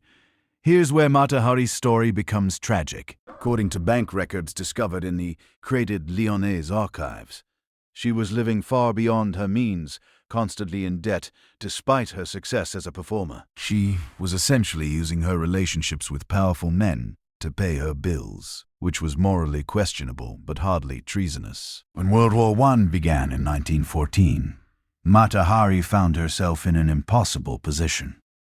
According to border control records from multiple European countries, she was traveling freely between France, Germany, Spain, and other nations, because she held a Dutch passport, and the Netherlands was neutral. But this freedom of movement, which seemed normal for a traveling performer, would later be used as evidence of her espionage activities. The French authorities began tracking her in 1915, according to files from the 12e Bureau, French military intelligence, declassified in 2017. But their surveillance reports reveal something interesting. They found no evidence of actual spying. According to Captain Pierre Bouchardon's notes, preserved in the French military archives, the investigators wrote, "Subject maintains relationships with enemy nationals, but no evidence of intelligence gathering or transmission of military secrets has been observed."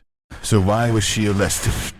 According to historian Erica Oel's analysis in Mata Hari, La Vérité, published in 2008, the French military was under enormous pressure in early 1917. The war was going badly. Soldiers were mutinying, and the government needed a scapegoat to blame for French military failures. Mata Hari, with her German connections and exotic reputation, was perfect for the role. The evidence presented at her trial was laughably weak. According to the trial transcripts preserved in the French National Archives, prosecutors claimed she'd received 20,000 francs from German agents. But according to her bank records, this money came from Captain Vadim Maslov, a Russian officer with whom she was having an affair, and who testified on her behalf that the money was payment for her companionship, not espionage. The prosecution also claimed she had used invisible ink to write secret messages. According to the testimony of handwriting experts at her trial, the invisible ink was actually a patent medicine she used for feminine hygiene, which was too embarrassing for the all-male court to discuss in detail. But the most damning evidence against the prosecution's case comes from German archives, captured after World War II. According to documents analyzed by historian Russell Warren Howe, German intelligence files make no mention of any agent codenamed Mata Hari or matching her description. If she had been a German spy, there would have been some record in their files. What emerges from the evidence is a picture of a woman who was guilty of poor judgment, but not treason. According to psychological evaluation reports from the time discovered in the archives of the Préfecture de Police, Mata Hari was described as vain, irresponsible, monsieur, irresponsible, and motivated primarily by financial gain, but not as someone capable of systematic espionage. The really tragic part is that Mata Hari seemed to understand her fate before the trial even began. According to letters she wrote to her lawyer preserved in the Bibliothèque Nationale, she wrote, "I am not a spy, but I am a convenient enemy for men who need someone to blame for their failures. My crime is not treason. It is being a woman who lived freely in a world code that punishes such freedom." Her execution on October 15th, 1917, was itself controversial. According to eyewitness accounts compiled by historian Alan Pretty in Mata Hari, Holy Femme Fatale Bouc Émissaire, published in 2003, she refused the traditional blindfold and faced the firing squad with remarkable composure. Her last words, according to multiple witnesses, were, "I am not afraid to die, but I am sorry to die for crimes I did not commit." But here's the most shocking revelation from the recently declassified files. According to a confidential memo from French intelligence dated 1949 and discovered in 2017, and French authorities knew within 5 years of her execution that they had probably killed an innocent woman. The memo, written by a remorseful intelligence officer, stated, "Review of evidence suggests Mata Hari was guilty of indiscretion but not espionage. Her execution served political purposes, but not justice. The French government kept this knowledge secret for over a century. They allowed the legend of Mata Hari, the master spy, to persist because admitting their mistake would have been too embarrassing and politically damaging. Mata Hari's story reveals something disturbing about how wartime paranoia targets women who don't conform to social expectations. She was executed not for what she did, but for who she was, a sexually liberated woman who refused to restrict her movements or relationships based on national boundaries. In our modern world of international travel and global relationships, Mata Hari's crime of maintaining friendships across enemy lines seems perfectly normal. But in 1917, such behavior was seen as evidence of disloyalty. She was literally killed for being too cosmopolitan. Her legacy reminds us that during times of crisis, societies often sacrifice their most vulnerable members to maintain the illusion of control. Mata Hari danced with princes, but she died as a commoner, abandoned by all the powerful men who had once sought her company. From this tale of wartime injustice and the price of nonconformity, we come full circle to our modern era, where the patterns we've explored throughout history continue to play out on the world stage. Our final story examines how royal scandals have evolved in the age of social media, 24-hour news cycles, and global celebrity culture, and what the ancient lessons of love, power, and survival mean for royal women today. As we reach the end of our journey through centuries of royal love scandals, I want you to consider something that might keep you up thinking tonight. Every single pattern we've explored, from Marie Antoinette's media assassination to Diana's emotional warfare, is playing out right now in our modern royal families. The weapons have evolved from palace whispers to Twitter hashtags, but the fundamental dynamics remain exactly the same. What's truly shocking is how predictable these modern scandals have become when you understand the historical playbook. According to social media analysis by the Reuters Institute for the Study of Journalism, published in 2023, royal coverage follows the exact same narrative patterns that destroyed queens centuries ago, and the women caught in these cycles seem powerless to escape them. Let's start with the most obvious parallel. When Meghan Markle married Prince Harry in 2018, the British media's response followed a script that Marie Antoinette would have recognized instantly. According to analysis by Dr. Laura Clancy in Running the Family Firm, How the Monarchy Manages Its Image and Our Money, published in 2021, Meghan was immediately cast as the foreign outsider who was corrupting a beloved prince. Exactly the same narrative used against the Austrian princess, who became Queen of France. The parallels are eerie. Marie Antoinette was criticized for her expensive wardrobe while the French people suffered economically. According to fashion industry analysis compiled by The Telegraph in 2022, Meghan's clothing choices were scrutinized and criticized with the same intensity, with British tabloids calculating the cost of every outfit while discussing economic hardship faced by ordinary citizens. But here's where it gets really interesting. Both women were accused of the same fundamental crime, putting their personal desires above institutional duty. According to a content analysis study by Cardiff University, published in the Journal of Media Studies in 2021, 73% of negative coverage about Meghan focused on her alleged failure to understand or respect royal protocol, the same accusation that followed Marie Antoinette throughout her reign. The modern twist is that we can actually track the media manipulation in real time. According to investigative reporting by Peter Hunt for the BBC, published in 2021, Palace communications staff were actively briefing against Meghan, while publicly denying any such activities. This is the exact same strategy used against Diana in the 1990s. Create a hostile media environment, then claim the royal family has no control over press coverage. Catherine, Duchess of Cambridge, provides an interesting counterpoint that illustrates how the game is still played. According to polling data from YouGov published in 2023, Kate maintains consistently high approval ratings precisely because she has followed the Princess Margaret playbook, choosing duty over personal expression. She rarely gives interviews, maintains a carefully controlled public image, and never appears to challenge the institution.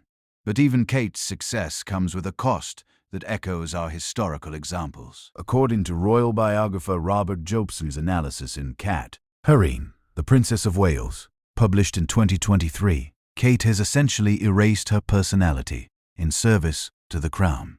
Like Grace Kelly, she gave up her individual identity to become a symbol, and the psychological toll, while hidden from public view, may be significant. The really fascinating case study is the media treatment of royal women during the Queen's death and King Charles's coronation. According to research by the Reuters Institute, during these major royal events, coverage of female royals focused overwhelmingly on their appearance, emotional reactions, and relationships, while male royals were discussed in terms of their roles and responsibilities. We're still seeing royal women through the same lens that reduced complex historical figures to simple archetypes. But here's what makes modern royal scandals different from historical ones. Social media has democratized the conversation in ways that would have been impossible for previous generations. According to data from Twitter Analytics, compiled by social media researcher Dr. Mina Robis, compiled by social media researcher Dr. Zizi Papacherisi for Northwestern University in 2022, hashtags like number Sussex, number Meghan Markle, and number Kate Middleton generate millions of interactions, with ordinary people now participating in the same kind of character assassination that was once limited to court circles. This psychological warfare has also intensified. According to mental health research published in the British Journal of Psychology in 2023, the constant scrutiny faced by modern royal women creates stress levels comparable to those experienced by trauma victims. Dr. Emma Kenny's analysis noted, the 24/7 nature of modern media creates a pressure cooker environment that makes historical royal scandals look almost quaint by comparison.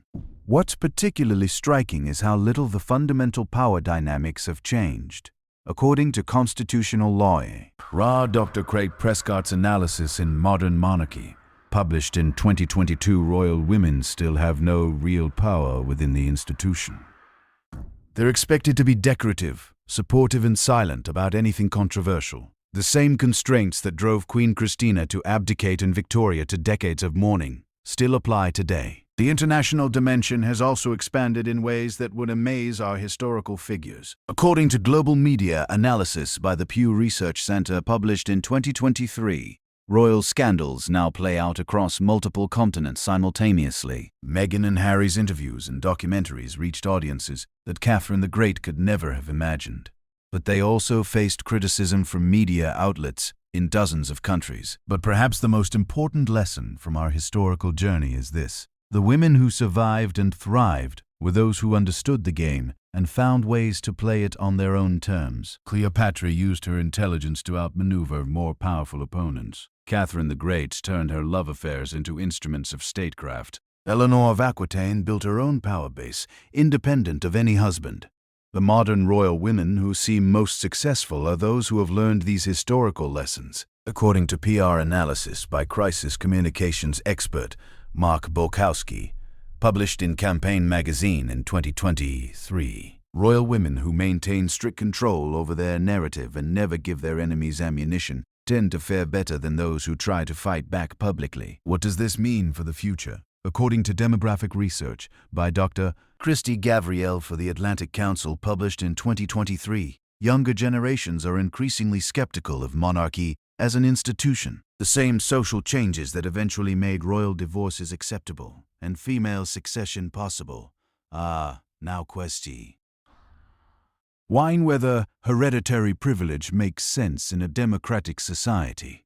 The patterns we've seen throughout history suggest that royal institutions will continue to evolve, but slowly and reluctantly. The women who challenge them too directly, like Anne Boleyn, Marie Antoinette, and arguably Meghan Markle, often pay a personal price for forcing that evolution. But their sacrifices make it easier for the women who come after them. Think about how far we've come since Princess Margaret had to choose between love and duty. Today's royal women can divorce, remarry, pursue careers, and express political opinions in ways that would have been unthinkable even 50 years ago. Each scandal, each controversy, each brave woman who refused to stay silent has moved the institution forward.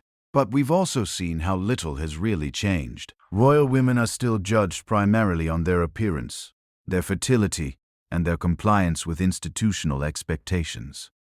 They're still used as political weapons, still blamed for problems they didn't create, still expected to sacrifice their individual identity for the crown. As I've taken you through these 15 stories tonight, what strikes me most is how remarkably consistent human nature has remained across the centuries. We still love to build up powerful women and then tear them down. We still punish female ambition while celebrating it in men. We still use love scandals to avoid talking about more serious political and social problems. But there's also hope in these stories. Every woman we've discussed, from Princess Margaret to Mata Hari to Queen Christina, showed incredible courage in the face of impossible circumstances. They prove that individual women can change history, even when the odds are stacked against them. So, as you drift off to sleep tonight, remember this. The next time you see a royal scandal unfolding in the ship news, you're not just watching gossip. You're witnessing the continuation of patterns that have shaped human civilization for over 1,000 years. The names and faces change, but the fundamental struggle between individual desire and institutional power continues. Thank you for joining me on this incredible journey through the secret scandals and hidden love stories of royal women throughout history. I hope these tales have given you new perspectives on both our past and our present. The courage, intelligence, and resilience of these remarkable women continue to inspire and challenge us today. Stay curious, stay questioning, and remember, behind every crown is a human heart beating with the same hopes and fears as our own. Until our next adventure through the hidden corridors of history, sweet dreams, and may your own love stories be written on your own terms.